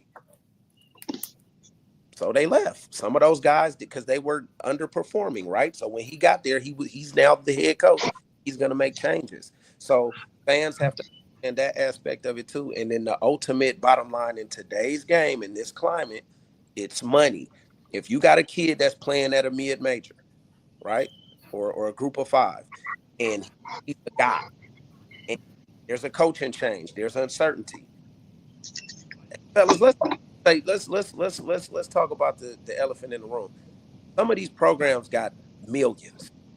Yeah. Right? Let's just say what it is. So I think college football gonna turn into maybe 2 to 4 super conferences, and the rest of the D1 is gonna be poaching systems. I hate to say it. AAA. 2032. 2032 is when everything's going to change, because that's when you're going to see the super. I'll say this. I can say this now. Skip told me in 2020, we were talking about the landscape of college football. This is after he had left UNLV, or they didn't bring him back. He was like, Joe, in the next 5 years, you're going to see 4 major conferences. And then after that, in the next 10 years, you're going to see basically an NFL style college football landscape, where it's the big schools and the schools that are winning are going to start their own, get out of the NCAA, so they don't have to deal with their legislation. And then the G5s and the rest will be under the rule of the NCAA. And I'll be damned if he's not right. Yeah. And you're 100% right. I got a bunch of kids that I help with their recruiting process and whatnot. I got one kid right now that just signed with a Power 4 school yesterday on National Signing Day. He was committed to another. The dad it became a negotiation between 2 schools, and he got up to $3 million. And this guy hasn't caught for over 600 yards in a season, but he's 6'5". He runs a 4.4. He's a state hurdle champion here in Nevada. Wow. And he's a receiver. Okay, but you're getting this money for production. I've got another kid right now at a Power 4 school that hit me tonight on my way to watch this game. Was like, I'm thinking about hitting the portal. I'm like, you didn't play this year. Yeah, but, like, I feel like I could go somewhere and play. I said, wait a minute, you're getting about $8,000 a month. Your rent is $2,200. Your bills is you're probably spending $3,500 a month in bills. Plus, I told your parents to put away about $1,000 a month just for taxes on your NIL, which nobody talks about. Yep. In January, when that happens, you'll be able to make sure you pay that back. You're going to be good. Who the hell is going to pay you $8,000 if you registered last year at the school? You feel? That's crazy. That's just real talk. And if we're and to bring it back here to Fresno State ain't paying that to nobody because they don't have the money to do that. I think it's deeper than that. Is it Joe? I'm sorry. The print's really low or really small. I think it's deeper than that. I don't think we have the intelligence within the athletic department to create that opportunity. I don't think we have any go-getters. We don't have anybody the infrastructure to negotiate opportunities like that. There are companies. I'll tell you. There's B Suite. There's all kinds of ag companies up and down this valley that you walk in the front door and say, hey, I'm a Bulldog. They're gonna take you back to their office and show you all their Bulldog stuff and how excited they are about you being a Bulldog and look at what I've got, right? I've done it my whole career. I worked in dental for a long time, and I can't tell you how many dentists had plaques on the wall with little coins for like 20 years of hey, this is what I did. I was a big dog in 2002, and I was a big dog. I was a big dog when you were there, and a big dog is 50,000 or more. Oh yeah. So right. So that's big time. Where are those guys at? Yeah, where's Chris Pacheco putting up some money? I'll say a name. You know what I'm saying? It's everything's a negotiation, right? Everything's a negotiation. They need somebody that can negotiate. I've been in over, I don't know, close to 1,000 negotiations in my life. At least use me on something. I don't even need to know all the details. Right. I'm free, and I know there's 20 other guys that have been Bulldogs at least that are some type of negotiating for their jobs. Why not pull all of us together and say, hey, can you guys go talk to 2 people this month? And I mean, I'm a sales guy. I'm a sales-minded person. Give me 2%. Give me 1%. Give me 1%. Give me something. Like, give me some skin in the game. Let's go. Right. You'll get more. You'll get more out of me. While we're on that note, fellas, I had lost. I don't know. I couldn't hear or talk, but we do have probably one of the best fan base guys. Red Wave. Yep. Everything you can talk about is on the line right now. We got Justin Watson on the line, man. What's up, Justin? How you guys doing? Can you hear me all right? Yes, sir. Yes, sir. First, I just want to show respect to all you guys. I've watched you guys play. I mean, D. Wright, you're one of my favorite guys of all time. Mike, I watched you play on the line. So just from a fan's perspective, we appreciate you guys. Thank you. And I speak for a lot of them. I speak for the guys who have been here for multiple decades. So appreciate that. I mean, I appreciate that. Listening for over an hour, and you guys are on the inside and the ins and outs and all the details like some of you guys were saying that we just flat out don't know. We all know the challenges of the financial side of this university. But there's one thing that we all have in common, and that love the university through and through, through. And you guys might have seen, I mean, I have went on both sides of the aisle when it comes to Skip. I love Skip. I love Skip. I watched him play. I remember him. I was 15 years old. Yeah, you look 15 right now. How old are you, Justin? When you were 15, you look like you 18, man. 39. Oh, man. That's a skincare treatment. Right. Yeah, I appreciate that. Thank you. But as far as a human being, and again, from the outside, you guys know him on a personal level, but from the outside, as a human being, you don't get better than Tim. You just don't.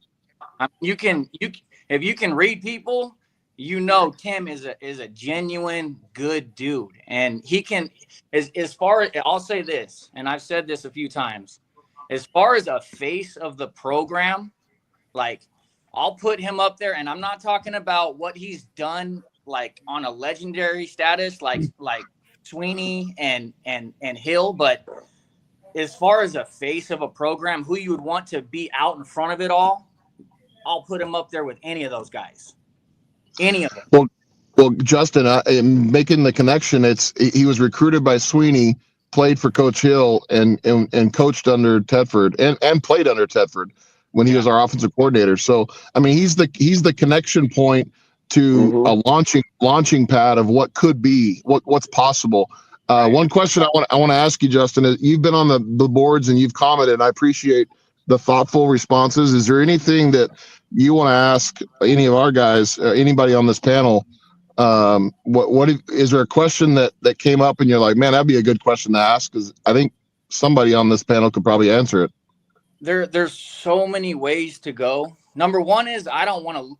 I say we. I know we were talking about this before. Like Fresno State is in my blood. In my blood. I'm gonna say we till the day I die. You know what I mean? I love it. I don't want to lose any of you guys. You guys are Fresno State. And I understand that. There's levels of disappointment here, like no doubt about it. No doubt about it. I mean, on personal level and where you think the program could have gone and all those type of things, we can't lose any of you guys though, man. We can't. You guys are Fresno State. You know what I mean? You guys are I Fresno State. No, I appreciate you saying that. I will tell you from the bottom of my heart, when I put that on social media that I'm done. yeah. I'm happy to walk through a thought process of why I'm done. This is a culmination of 25 years of apathetic leadership, and it's not just the decision to pick somebody over Skip. It's the constant, the Valley Children's deal, the Save Mart deal, the Measure E flub that this program has gone through. They did it all wrong. The public doesn't trust Fresno State with money. That's what that came down to with the Measure E bill, or the prop or whatever. That was basically a slap in the face to leadership of the president of the university, saying, we don't trust you with however many billions of dollars or whatever it was. It was a lot of money. So there should be somebody in the room to say, hey, hold on, like, instead of just trying to cover everybody's ineptness, why don't we start holding people to a higher accountability thread, just like you and I do in business anywhere? If you're not cutting it, you gotta go, man. I'm sorry, you're good people, but there's a performance review and you're not there. I'll give you a personal story. I counted it up today when I was talking to somebody earlier. I'm over 30 businesses that I've hand walked or called into the Bulldog Foundation, and they haven't followed up. Like, let that sink in. Like, these guys are looking to do scholarships, they're looking to be a part of NIL, they're looking to do other things within the program, and these businesses, over 30 businesses have not been followed up with. You think there's a problem? That's facts. That's and if anybody from the Fresno State athletic department wants to call me out on that, call me. Let's sit down and talk, and I'll tell you names, and I'll tell you when it happened, and I'll tell you the businesses that it was. I mean, there's an inherent problem underlying within this program, and at some point, a group of I'm hoping he's an alumni or donors or whatever it is stands up and says, hey, there's a day of reckoning. We're tired of average leadership. Here's the bar that Coach Hill and Sweeney set. We want to get back to what that is. And if you don't want to do that, that's fine. There's other jobs outside of Fresno State that are welcoming you. We're not going to pay you anything, but you're going to be a part of the pride and tradition of what this place is. It ain't a Cadillac, but it's a really badass Chevrolet. That's a Coach Hill. That's a Coach Hillism. Yeah. I wanted to add real quick, and Justin, we want to hear a little bit from you, because it's rare that we can hear a top fan, right, and a supporter to just voice out your opinion. Because when we voice out our opinions, we're looked at as, you don't know what you're talking about, or you think you all that, or whatever people may think. But I want to add this. It's so hard to take my kids to show them anything about my history at Bulldog Stadium. I can't take my son right now that's a baller that can possibly be playing as a Bulldog next year, right? He may not want to go to Fresno State because of what's been going on. There's guys that I know me and Marsh coach right now that are like All-Americans. There's Fresno City guys right now that should be walking right down the street into Bulldog Stadium. I mean, there's West Hills player. I mean, you can go on and on. Reedley, and I know Modesto, the new head coach did speak on he wanted to start bringing in JUCO guys. But what about the guys whose blood, sweat, and tears that actually are coaches? The whole valley is flooded full of ex-Bulldogs that are coaching high school and college and Pop Warner, because they don't have an opportunity to be a GA or whatever it may be. I personally applied. My mom is on the line watching right now. I personally applied to jobs at Fresno State 8 times. It got denied. I have degrees. So I decided to go the elementary route and go to the city schools route and do these different things. But how does that feel as you've been there and you've learned from these great people. I even applied to make a purpose as a custodian, just to make a and guess what? Didn't even get a chance. No, seriously, and Yep. didn't even get a chance to come in for an interview. Wow. Ain't that Wow. crazy? Wow. So these are the things that we're talking about as fans. We need y'all support too. You're the voices. You're the money that comes in. You're right. You're paying money to watch these games. Right. Those funds go into the football programs. What do you think from a fan point of view, right? Like that you guys can do to help out the cause of like raising money too. Before Bryan Welch get into the stats, because we do want to talk some more coaching stats. We want to talk about that coaching deal. I call it the carousel because I feel it's a big circus. But can you share that, briefly, and then we'll get into some stats. Okay. So I think I think fans are pretty limited. You got to show up. Whether we win, lose, you got to show up. Donate to the Bulldog Bread. As much as you can. It's not you did this amount. It's not for us. It's for all of us. It's for the bigger picture. This NIL, and you guys have touched on it, and you guys will know way more than I will. But just this whole thing has changed. You know what I mean? Before all this, I'm thinking more about culture and environment. Now, culture has been set a long time, as you guys know, from coach to coach to coach to coach to coach on down the line.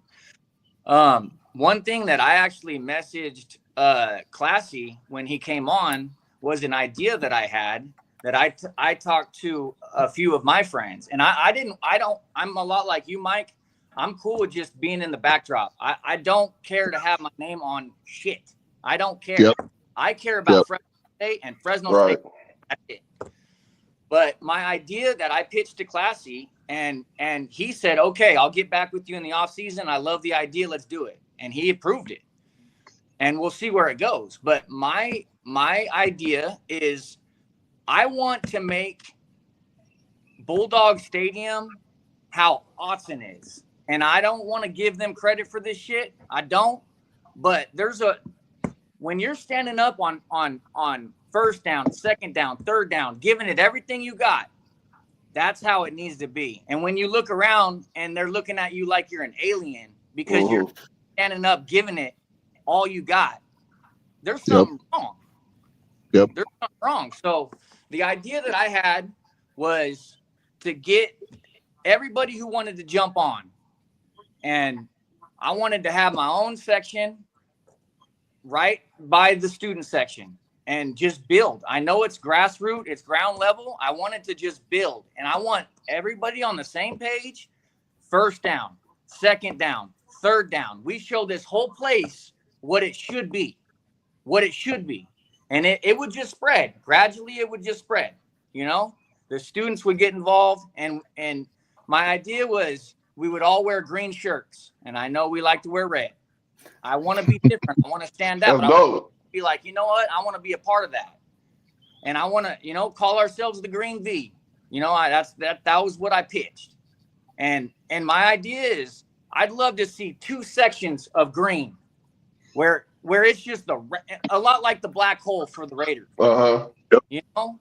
Let's get this how it should be.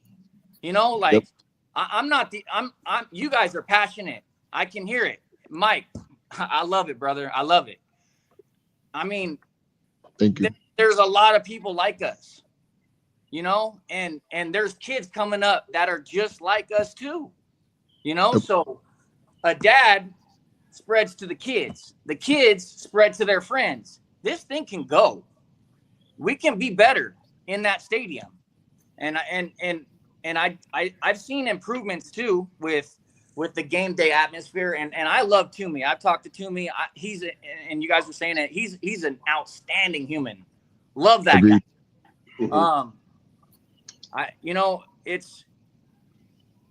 It's tough. It's tough. We all want what's best. Financial is a big problem. We all know that, but that's kind of where I would go with your question. You know, I would love to see the games like how they were. Oh, come on. Mike, remember 99 when we won the WAC championship? Yep. That's Every game, crazy. TCU is crazy. yes, you could not see empty. It was red, it was red. Packed. That shit was packed. What's the they were bringing in stands and like temporarily welding them to the back of the stands, like completely illegal, That's crazy. just to get people in that stadium, and then hanging big screen TVs on cranes over the top of 100 people below them. I mean, you go back and think about how stupid that was. That was dope. What's our capacity? So have you guys noticed that? Like, I was at Sorry, Dante. My bad. I was at the Hawaii game, and there was a ton of empty seats. I was sitting in the red section, right? But they said it was sold out, and I'm looking like this is not sold out. Like there's got to get rid of those red seats, man. 600-700 seats. Like, what the hell is going on? Man, sorry, Dante. I cut you off, man. Yeah, Dante got cut off. I was saying, what's the capacity? What, 44,000? 41,031.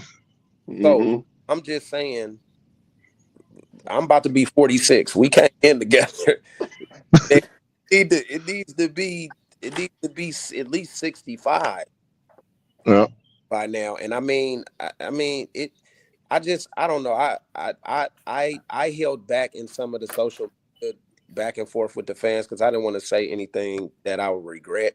But it bothers me so much to a guy that I went to war with for 4 years, and a guy that like I said is just look at his lineage from his father to his brother Kelly to him. Like, there's no way you questioning him being qualified or him being the person that could get it going. And it's and I hate the narrative. Oh, you guys are this, whatever. He sucks and you're mad because it's your buddy. Nah, dog, it's more than a buddy. I know who his character is. And if I was down on my luck and I needed a favor, I could call Dante and be like, Dante, I haven't talked to you in 5 years. I don't know what else to do. I need help. And I know he would call me back. Same thing with Skip. I was a center. And who plays right in front of a center? Linebacker. Middle linebacker. The slipperiest mother, ever. I don't know how that guy got past me half the time. He was just better than me. But when there's a smile of Skip, and then there's game time. And if you understand, he can do all the press conferences and he can smile and the big cheese, big smile, whatever. But when he flips that switch, and it's game time, you know what I'm talking about. Those kids respond to that. And I don't think a lot of coaches have. I don't know this new guy, but there's not a lot of coaches in coaching today that understand that flip. Once you flip that switch, it's game time. Let's go, and let's go do business. Well, let's hear. Oh, go. I was going to say. Go ahead, Rigo. I want to say this. In 2020, I lost my oldest son, my second child born. Yeah. One of the first calls I got from anybody when I let it known was Skip. Not surprised. Like, legitimately, like, bro, like, what do you need? And I'm here. And I was in Fresno at the time, and that's when he was in Central Michigan. He went with Mac out to Central Michigan. And he's like, I'm gonna be back. We're gonna get together, and we damn sure got together, and we shared tears. And true, I didn't expect that from him. I mean, he's one of my best friends, but still, I didn't expect that from him. And yet, he was right there. And to your point, you're 100% right, Mike. When it comes to like flipping that switch, man, like, look at last year. If we're going to be real, at the middle to the end of last year, the team was playing stale. And when they went and played in that New Mexico Bowl, those guys were playing for Skip. They weren't playing for Tedford. They weren't playing for themselves. They were playing for Skip, and that showed on the field. And that's something that fans, and I don't care if fans don't like me, I don't give two shits. Like, to me, that speaks volumes. The way this team played for Skip all year spoke volumes to the leader and the person that he is and the respect that he now has earned and commands from his team. Yep. I agree. Hey, Brian, go ahead, Brian. Let's hear some stats, because I know we've been waiting all night to hear comparisons and things of that nature. But go ahead and tell us a little bit about the comparison with all of the Fresno State coaches compared to what coaches coming in. Well, of course. I mean, you look at it right now. This has been a very fun conversation. Pat Hill went 112-80. Kalen DeBoer went 12-18. Jeff Tedford in his 2 stints, 45-22. And Tim Skipper right now, 7-6 overall. He does still have that bowl game. And you know what? We just found out right now, Joe, just got a message that Bronco Mendenhall will be going to Utah State as the head coach. So if we rub the crystal ball, Tim Skipper might have the opportunity to coach in New Mexico. How crazy would that be if Tim Skipper cannot get the opportunity at Fresno State but finds the way to get the coaching job at the Land of Enchantment in Albuquerque? It'd be mind-blowing. Seriously. Yeah. Mm-hmm. Or, hey, keep an eye on Tulane for him as well. Because their coach looks like their coach is about to dip out, and he's from Louisiana. He's from New Orleans. He's from Louisiana. Yeah, he is. He's got a lot of ties down there. That would make a lot of sense. And, I mean, at some point, someone's going to have to take the chance. Not even take a chance. Somewhere he's got to get hired. And wherever he's going to be, it's going to be successful. Yeah. I really do think, man, if he does not stay here, he will have an opportunity to be a head coach somewhere else. Absolutely. If you're him with Ince, I'll ask Dante. I know you coach as well. Mike, I know you played. I'll ask the whole panel. If you're Skip and Ince asks you to stay on as associate head coach, linebackers coach, you gonna stay? Nope. No. The loyalty it's a loyalty. It will be a loyalty thing for me. Agreed. You cut the thread. Thread. This is the 6th time. Yeah, go ahead, Justin. So I agree with I forget who mentioned it earlier. It kind of looks like this new guy is looking at us as a stepping stone. You know, the whole reason he even appears to have gone to SC was to get, you know, the NIL and all this other stuff to kind of set him up for this. How do you guys? Well, I mean, you guys had just mentioned it, but I personally, and I don't know how Skip would feel. I don't know how you guys would feel, but I personally would love to have Skip on the staff as the next guy, so that when this guy, you know, if he moves on, our stability is not fractured. I don't know. The reason why I say no, because they jerked him. So who's to say if and when the new coach does leave, then okay, and then it's kind of like a sympathy thing. Like, okay, all right, didn't want to do it. I'm gonna go do my Dougie somewhere else, and I'm gonna show you. You gonna look. You gonna have it on your face, because I'm gonna be successful where I go. And Justin, to your point with that, bro, that's what was happening right now. If Tedford was done, it was supposed to go to Skip, and they passed him over. So how many times are you going to be slapped in the face by the school that you love, that you went to, a place that you 6 different times have applied for as the head coach and been interviewed, and you've been passed over? At some point, it's time. Yeah, enough is enough. Right. Well, he's a grown ass man. At some point, your pride plays something. I mean, you gotta come on, bro. 6 times. I mean, I'll be honest, guys. I'd probably be out at 3. Well, and that's what I was getting to, Mike. I'm just saying. Again, I know Marsh can speak on it, and the reason why I came back to Fresno after I retired in the NFL is to coach at Fresno State. I left San Diego. I retired. Joe can tell you. I retired. And I said, okay, I'm going to go coach at West Hills College my first year. That's where I went. I completed that. We won a bowl game. We went undefeated. I said, okay, now I got to get to Coach C over at Fresno, because I know if I get to Coach C, I'll be able to use his name, and he'll be able to teach me, you know, and Coach Scheid over there, they'll be able to train me. And now I'm going to coach 5 years over there, and now let me apply for Fresno State. I did exactly that for my mentor, Pat Hill, who told me to do that. I came in DeRuyter. I personally, and Coach Skip can tell you himself, I sat in DeRuyter office and they were going to hire me to be an office analyst. I sat in there, and I was going to sign a paper. I don't know what it was, like an addendum, not a contract, but it was just stating that they were going to hire me. As I was supposed to be hired, there was a gentleman that had ties to him that they hired the same day that I walked in the office when DeRuyter was there. After that, I said I was really discouraged. This is just like the other Bulldogs that come through, right? I was discouraged. So I said, okay, I don't even know what to do with my life. So then I started volunteering at an elementary school, and then I start teaching, right? So now I want to be not a head football coach. I want to coach the college rankings, but I can't go to my alma mater because I know they're not going to hire me. So then I start coaching high school football, and then I find a love for high school football. And then now I find out you can't be a head coach without a teacher credential. So now I'm stuck in the system, and now I'm loving the kids so much, I don't want to coach, be a Bulldog.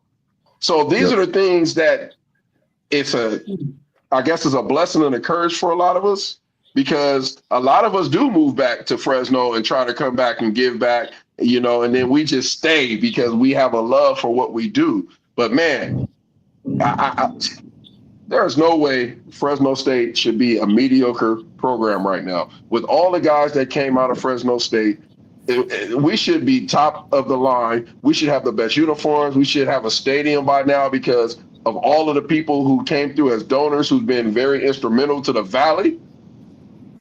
I mean, I don't know what the problem is. And I think having these type of shows, getting more people to follow us, I think we can make a movement. We can raise money, Mike Stovall. We can, bring the right people on. I put on a post that I need all the Bulldogs to respond. And I think they felt like if we respond, we're not going to be able to get in the game. Screw that, man. If they don't let you come in those games, if they don't let you walk into those games and walk through those halls, there's something wrong. And that's what we need to get to. We need to get people understanding the people who built what we have now. We built that. Pat Hill built that. Sweeney built that. All the great players before then built that. And all of the farmers that's out there putting in that work that maybe died and passed on, and now your kids don't really know what to do with it, because that's been lost as well. So there's work that we have to do. But I wanted to throw that out there, that people's journey, just because you may be a fan or you may not know people's journeys, but a lot of people have been stuck in the Valley because they had, a lot of ex-athletes, because they wanted to be at Fresno State and they deny them or they don't let them in, or they have the alumni meetings. And now, all respect to my teammates, but you may have somebody who was a punter and now they in there making all the decisions. You're like, bro, like you didn't even play, so these are the things. No, seriously, I'm talking the truth because who's going to tell me to shut up? Who's going to tell me to be quiet? What they going to say? Dwayne, you suck? No, these are the things that need to be brought up because it's not fair to what's going on in the Bulldog land right now. I feel that the president needs to open up a discussion, invite certain players and the players who balled out. But if you go to SC, I bet you if you was a third stringer, you played at SC, if you was a third stringer and you didn't play, I bet you they ain't gonna give you the gold treatment. I know because Reggie Bush is my little homie. I know. Yep. They ain't gonna give you that gold treatment if you was a dude who didn't have a scholarship and you gonna walk in and stand on the field and they're not giving you that treatment. But Fresno State feels that everybody should be equal on certain, which they should, but there's certain, just like anything else, there's certain dudes, there's certain guys that like Bernard Barron, he should have his name. Come on, dude.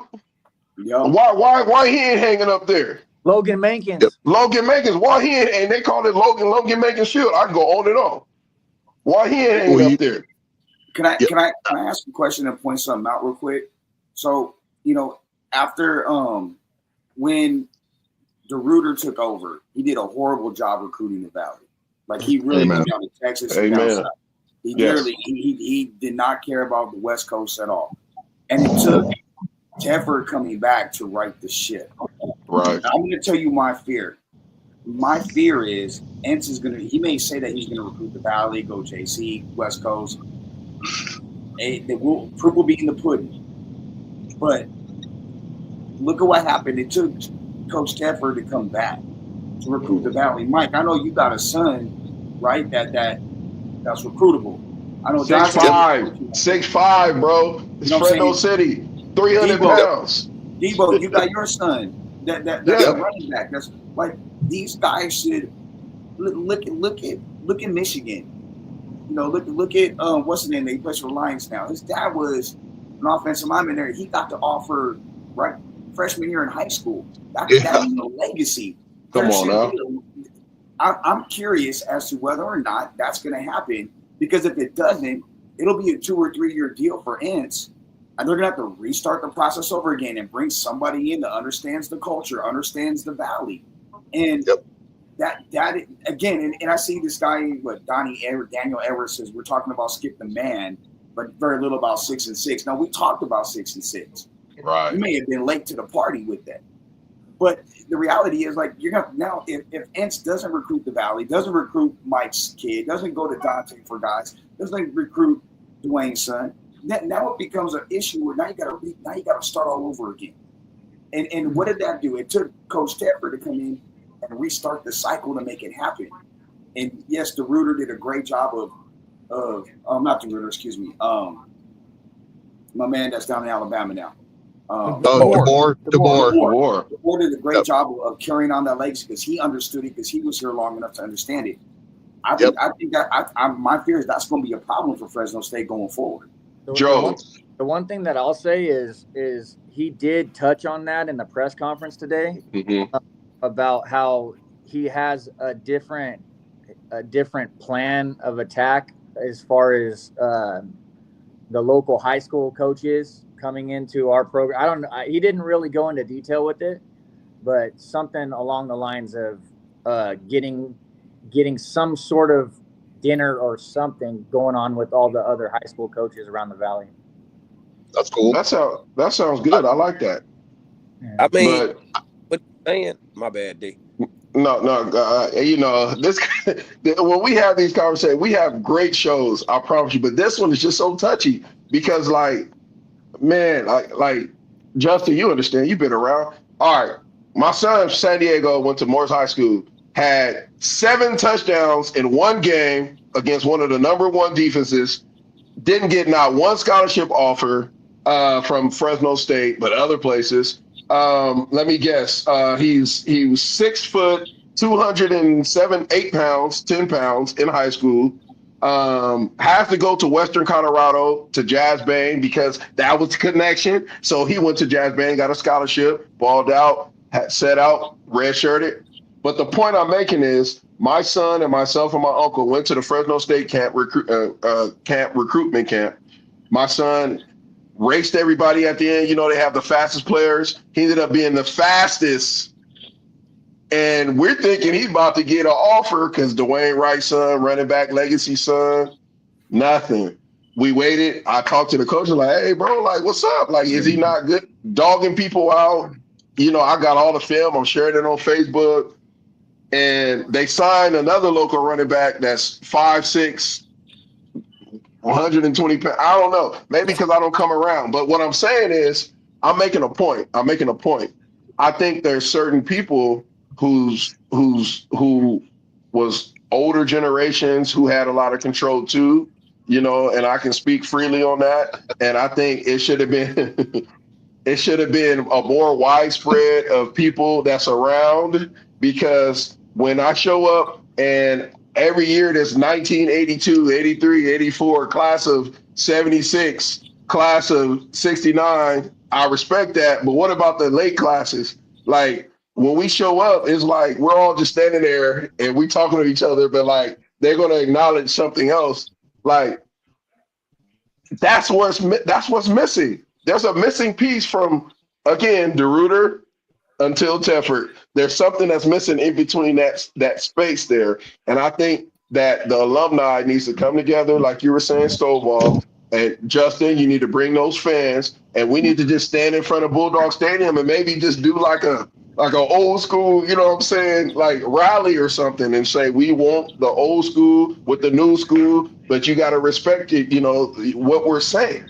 It's all about respect of what we're trying to bring to the table. That's all it is. I care less. Just respect where we've been and just listen to us. Don't make a decision. I think what you saying, and I love it, right, Deke? Because Tedford had to come back, and I guess what fans don't understand, like Kevin Coyle was my DC. He came back. Jeffro Franklin was our D-line coach my 4 years there. He came back. J.D. Williams was my position coach. He was actually a GA year. Gave him corners. John Baxter. So it's always been since I left in between, got the gap, but there's always been that connection that could bridge the alumni with the current coaching staff that tied to keep things like this. Now it's kind of like, well, if he comes in, does he bring in a whole new staff who don't know the culture here? I agree with that. That does things, man. That's worry. I'm just saying. So nobody's saying knocking Coach Ince. We don't know him. Nobody. What you're saying is, we don't know. And I looked online and I'm seeing all these fans. Oh yeah, I'm ready to suit up for him. You don't know him. What are we talking about? Anybody can say anything about, and you're not good enough. I was thinking that. Man, I just. Let's be honest. My whole thing, we going off, everybody getting excited, and you're saying 6-6. I said it earlier in the show. My freshman year, first recruiting class, we went energy in 1997. He became an icon. Y'all get what I'm saying? So yeah. I guess what I said on social media is gonna reign true. If he goes 6-6 or he don't win 9 games, I want that same energy that they was giving Skip. Gotta have it. Dante, let me ask you this. I want to ask you this, Mike and Dwayne. I want to ask you this too. Honest to God, this is keep it a buck. Right now, Fresno State, can they compete with Boise State or UNLV in next year in the Mountain West? No. Mike, Dwayne. Yeah, if D Wright, if they offer my son and Mike's son a scholarship. I'm just joking. No, that's a joke. That's a joke, man. The only thing that I'll say about that is college football has changed so much. I mean, look at Arizona State. We gave them a goose egg, and look at they're looking like they're going to go to the playoff. I mean, things can change so quickly. And I wish we didn't have it in our culture, but it seems like, we have the culture of playing up to our opponents and playing down to our opponents.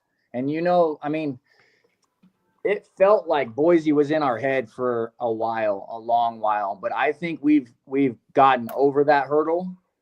And I don't put it past any of our boys to step up in a 1-game scenario and compete. I don't know what the hell happened in Vegas this year. I don't. They got bullied. I have a theory. And they got bullied. The UNLV is a bully, straight up. There's not a team that they're scared of.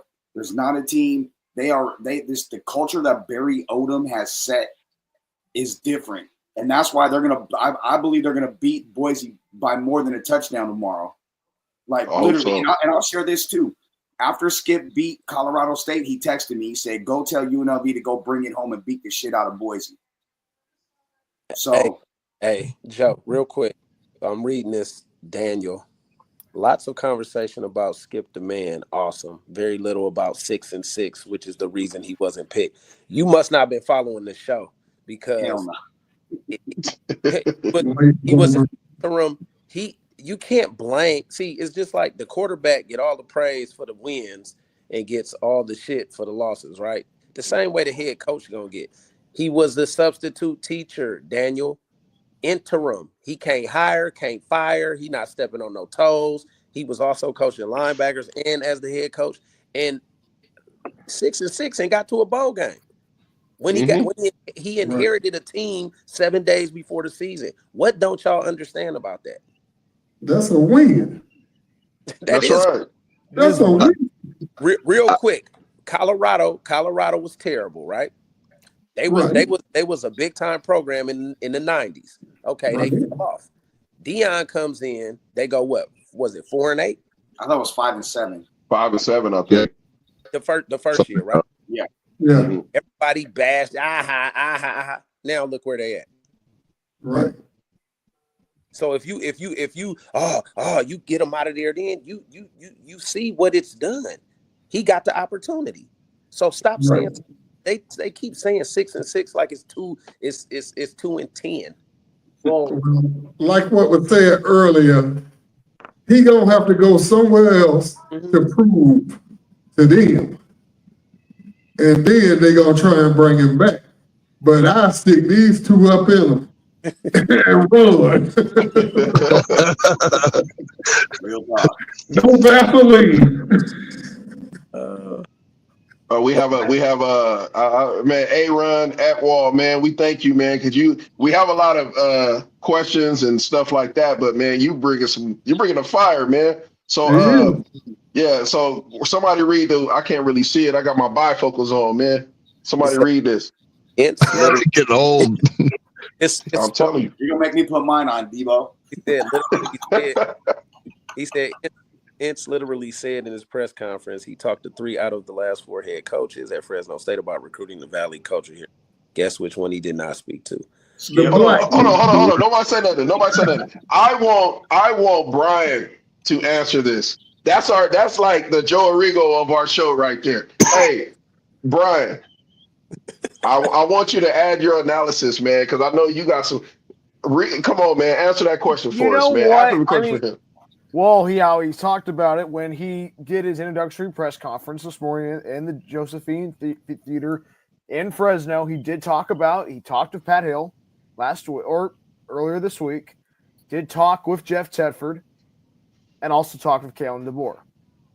So he talked about the 3 coaches, but also, wouldn't you want to talk with Tim Skipper as well to see what's going on inside the program? Just saying. Because the thing is, he did talk about, I would like to see practice if I'm allowed to, because hey, it's still Skipper's baby until the bowl game, whenever that is. That's the thing. So it's very awkward to see when Ent starts bringing in coaches.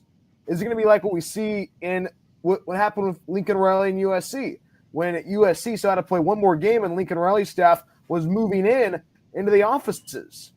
Oh, he said he was talking about DeRuiter. He said he was talking about DeRuiter. Not Skip. He was talking about DeRuiter. Well, I mean, the thing is, just look at it.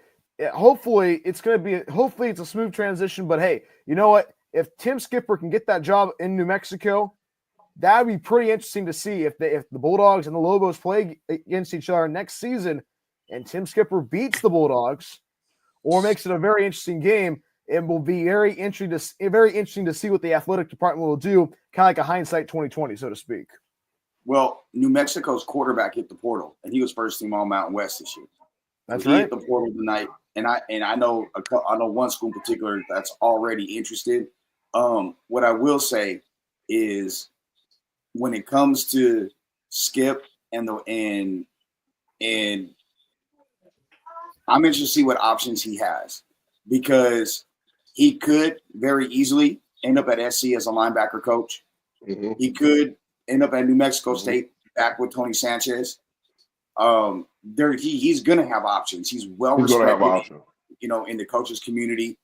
And like I said, like in his text to me yesterday, yesterday, he said that he needed 24 hours to kind of let because he's hurt. I mean, and that's a natural feeling. So, I for me personally, like, look, Coach Entz, I don't know the man, like we've said, and he did a hell of a job at North Dakota State. I mean, those teams were really good, and he put them on a national level, playing for championships and whatnot. But at the same time, I guess it's a loyalty to me, and I'm a loyal person. I mean, Dwayne's known me over 20 years now. Mm-hmm. Like, I remember when Dwayne was coming out for the draft, we were going over the interview process. The teams were gonna stuff that they're gonna be asking Dwayne, and rode with Dwayne and I'll always ride with Debo till the wheels fall off. When he got done playing, the conversations, the private conversations we had about life is important. Dante and I run in the same circle with the same people.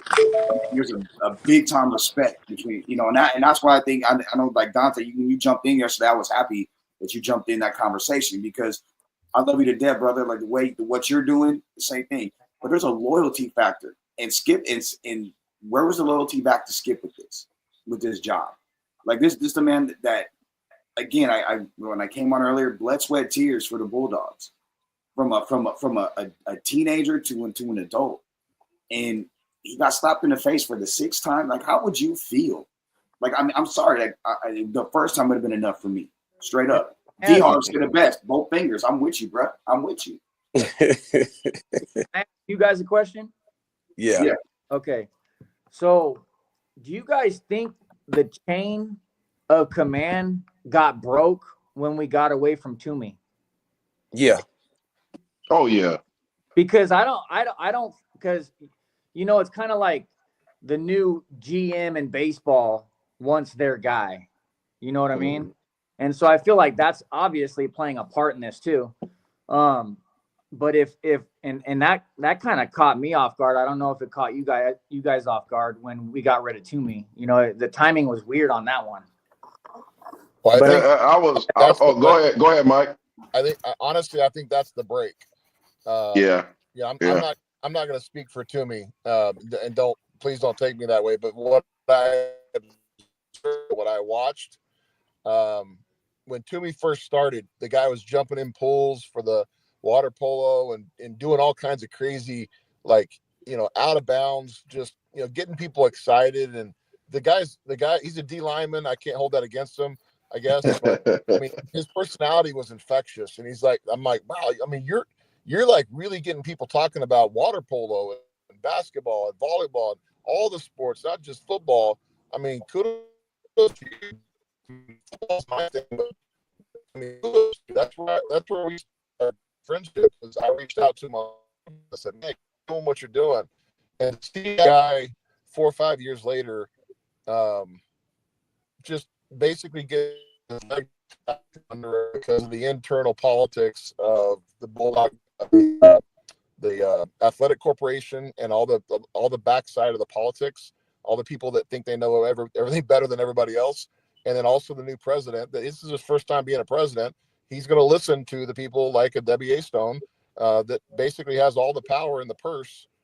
She's got 5 or 6 different positions by now. That lady checked us in at the RDH when we were athletes in college, and she has been at the school for 25 years, literally waiting for other people to leave, and she pulled on more power. And a lot of people within that organization don't want to talk about it, but that's where I think we went off base. Is we severed Toomey's leg. I was gonna say Toomey, like Mike, I developed a real good bond with Toomey, and the same things I'm speaking on tonight are the same things we will text each other, and I will have conversations with him. Especially, I hate bringing up the whole race thing, but how the African American when it comes to coaching, right? Like I felt a fan told me, "Oh, it's the race thing." I said, "No, it'd just be kind of cool to see an African American head coach, not because he's black. It just because it's a different face, probably with a different experience that relates to probably 90% of the players that you recruit. That's it." You know what I mean? And he wanted to take it further, but being a player and us being athletes, we have to just stop there because that's what it's about. You have to relate to the people who's leading you. Like you have to, right? I'll follow anybody. I'll follow Pat. And I made a point. I said, Pat Hill's like my father. Literally, he's like my second father. I quit on him 2 or 3 times. He would not let me leave Fresno. I was trying to go back to Washington State. He will not let me leave Fresno. He set me down on his couch, the old room he had, the old office. And then when he got upgraded to upstairs, when he got upgraded to upstairs, he'll set me down and he'll talk to me like a man. And he was the one who said, always speak your mind, but make sure that it's something that you think about first before you speak. So everything that we speak about, we thought about it and we've been through it. So I want everybody who's watching, all 500 of y'all, whoever you are, listen, we are Bulldogs that's telling the truth. If you would have had this panel before you had the panel, you would have understood that people wanted a change and keep it the same with somebody who knows the ropes. All right. Much respect to Coach Ince. I'm not knocking you because I did research on you and I know you're going to be a phenomenal coach. I'm not knocking you. We're not knocking you because that's your profession. And some of us are coaches and we can't knock you. You know, I look forward to seeing you do what you do. We're just, we're just skip guys, right? Like we either grew up with them, so you can understand. But I want to say at least invite us into your office, invite us to the practices, invite us to those, recruiting panels or whatever you do on the weekends like we used to do, right? Invite us so we can feel welcome. And now we can make your job easier. And now the fans will be able to see us like, wow, all these players are coming back. You know what I mean? You're very open. Like Joe was saying, all of us have been on panels to do something in the profession. Yep. So when I'm trying to get a head coaching job, I'm gonna say everything I need to say so you can hire me. And then once I'm in, I'm gonna do everything in my power to bring my guys in, no matter who was here before me, and we're gonna roll with this thing. It's just the business of it. So we got to be careful on what words that's said, and we want to see action. I want to see action that first month, that first week. That first month, we want to see some action, man. Invite us over. This is the official invite right here. We're saying we want to be around, as much as possible to help the cause. Man, look, I was pissed off too. I got to get out of here, but I want to ask a question before I get out. And it's kind of a statement, but I feel like if Coach Stafford would have stepped down a year ago, there'd be no question Skip would have been named the permanent head coach. Would you guys agree with that? 100. Yeah. Yes. Pretty much. Well, and I think there was also a bond between Toomey and Skip too, so that wouldn't have been an issue. True. Right. So true. Guys, hey, right. I love you guys. I got to get up out of here. I got stuff I got to do. Dwayne, hit me up. Dante, pleasure to see you, brother. Mike, Yes, pleasure to meet everybody else. nice to meet you, buddy. Nice to meet you, Joe. Yes, sir.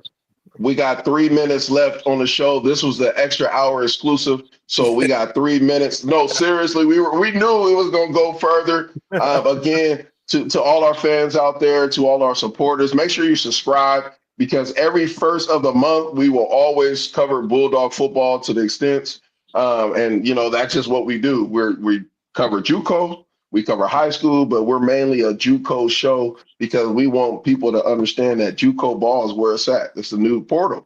All right. So if you are out there, please subscribe to our show. I'm sure, D Harv didn't say much today because he way out in Florida. We like picking on D Harv, Mike. Dante already know Justin. We pick on D Harv, man. He a Florida guy. So we like to just here we go. Now you're gonna play some West Coast music. Oh no. All right. I'm giving y'all flavor tonight. Hey, but look, D Harv, how you gonna be from Florida and play West Coast music and have a cowboy jacket on? That don't even mix, dog. I've been a cowboy since I was about 7 years old. So Yes. So that's what it is. That's what it I is. hear you, man. I hear you. Hey, D, Brian. hey, D, one thing I want to say is we are Bulldog born, Bulldog bred, and the thing we want the most is a high caliber football program. So this is not I don't want fans to keep this negativity going. They hired who they hired. It is what it is. We want success. Yes. This was like just a session to get it out there. There's a lot of things that go on behind the scenes that are unbeknownst to the public. Mm-hmm. And a lot of times fans are emotional and they speak from a sense of, I keep seeing the 6 and 6. The guys who know, that's not 2 and 10. It's very far from 2 and 10. Very far. Yes. In any event, I want to be on the sidelines again every time I come to Fresno. I went to 2 or 3 games this year. I'm always down there for the alumni stuff. I'm very present coming down there, and We want to see what he's gonna do. Hopefully, That's right. Just know the bar is really high. The bar doesn't go any lower just because some guy walks in and we don't know. That's right. Expectation is still high. So if you take the bricks and I'm going to let you guys go to the first couple meetings.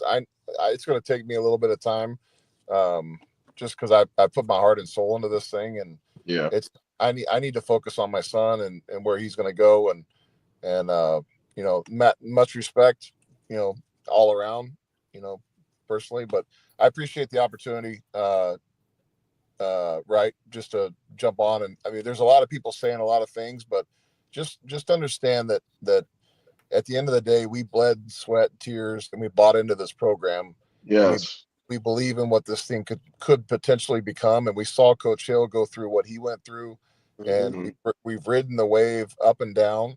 Don't take it personally. If you want to show up and be season ticket holders, that's awesome. If you want to take it to the next level and get in, you know, come on, join the quarterback club. Call Dante, call myself. Take me to breakfast. Let's talk. You want to understand the full.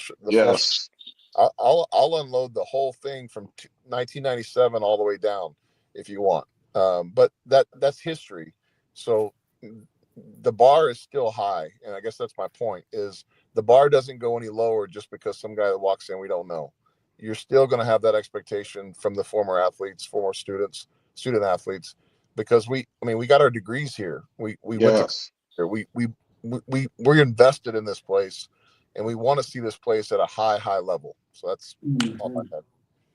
Man, thank you, Mike. I know Bryan is going to take us out, but before that, we thank all of you, Justin. We appreciate you, brother. We will invite you back.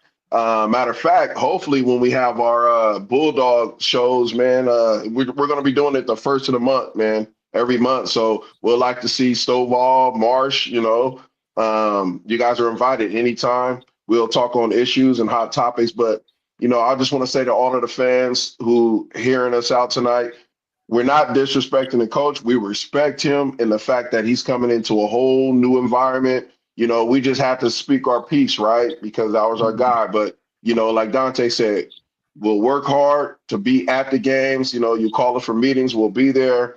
And we're still Bulldogs. It's just you have a right to share, you know, your feelings. But at the end of the day, you know, the bar is high.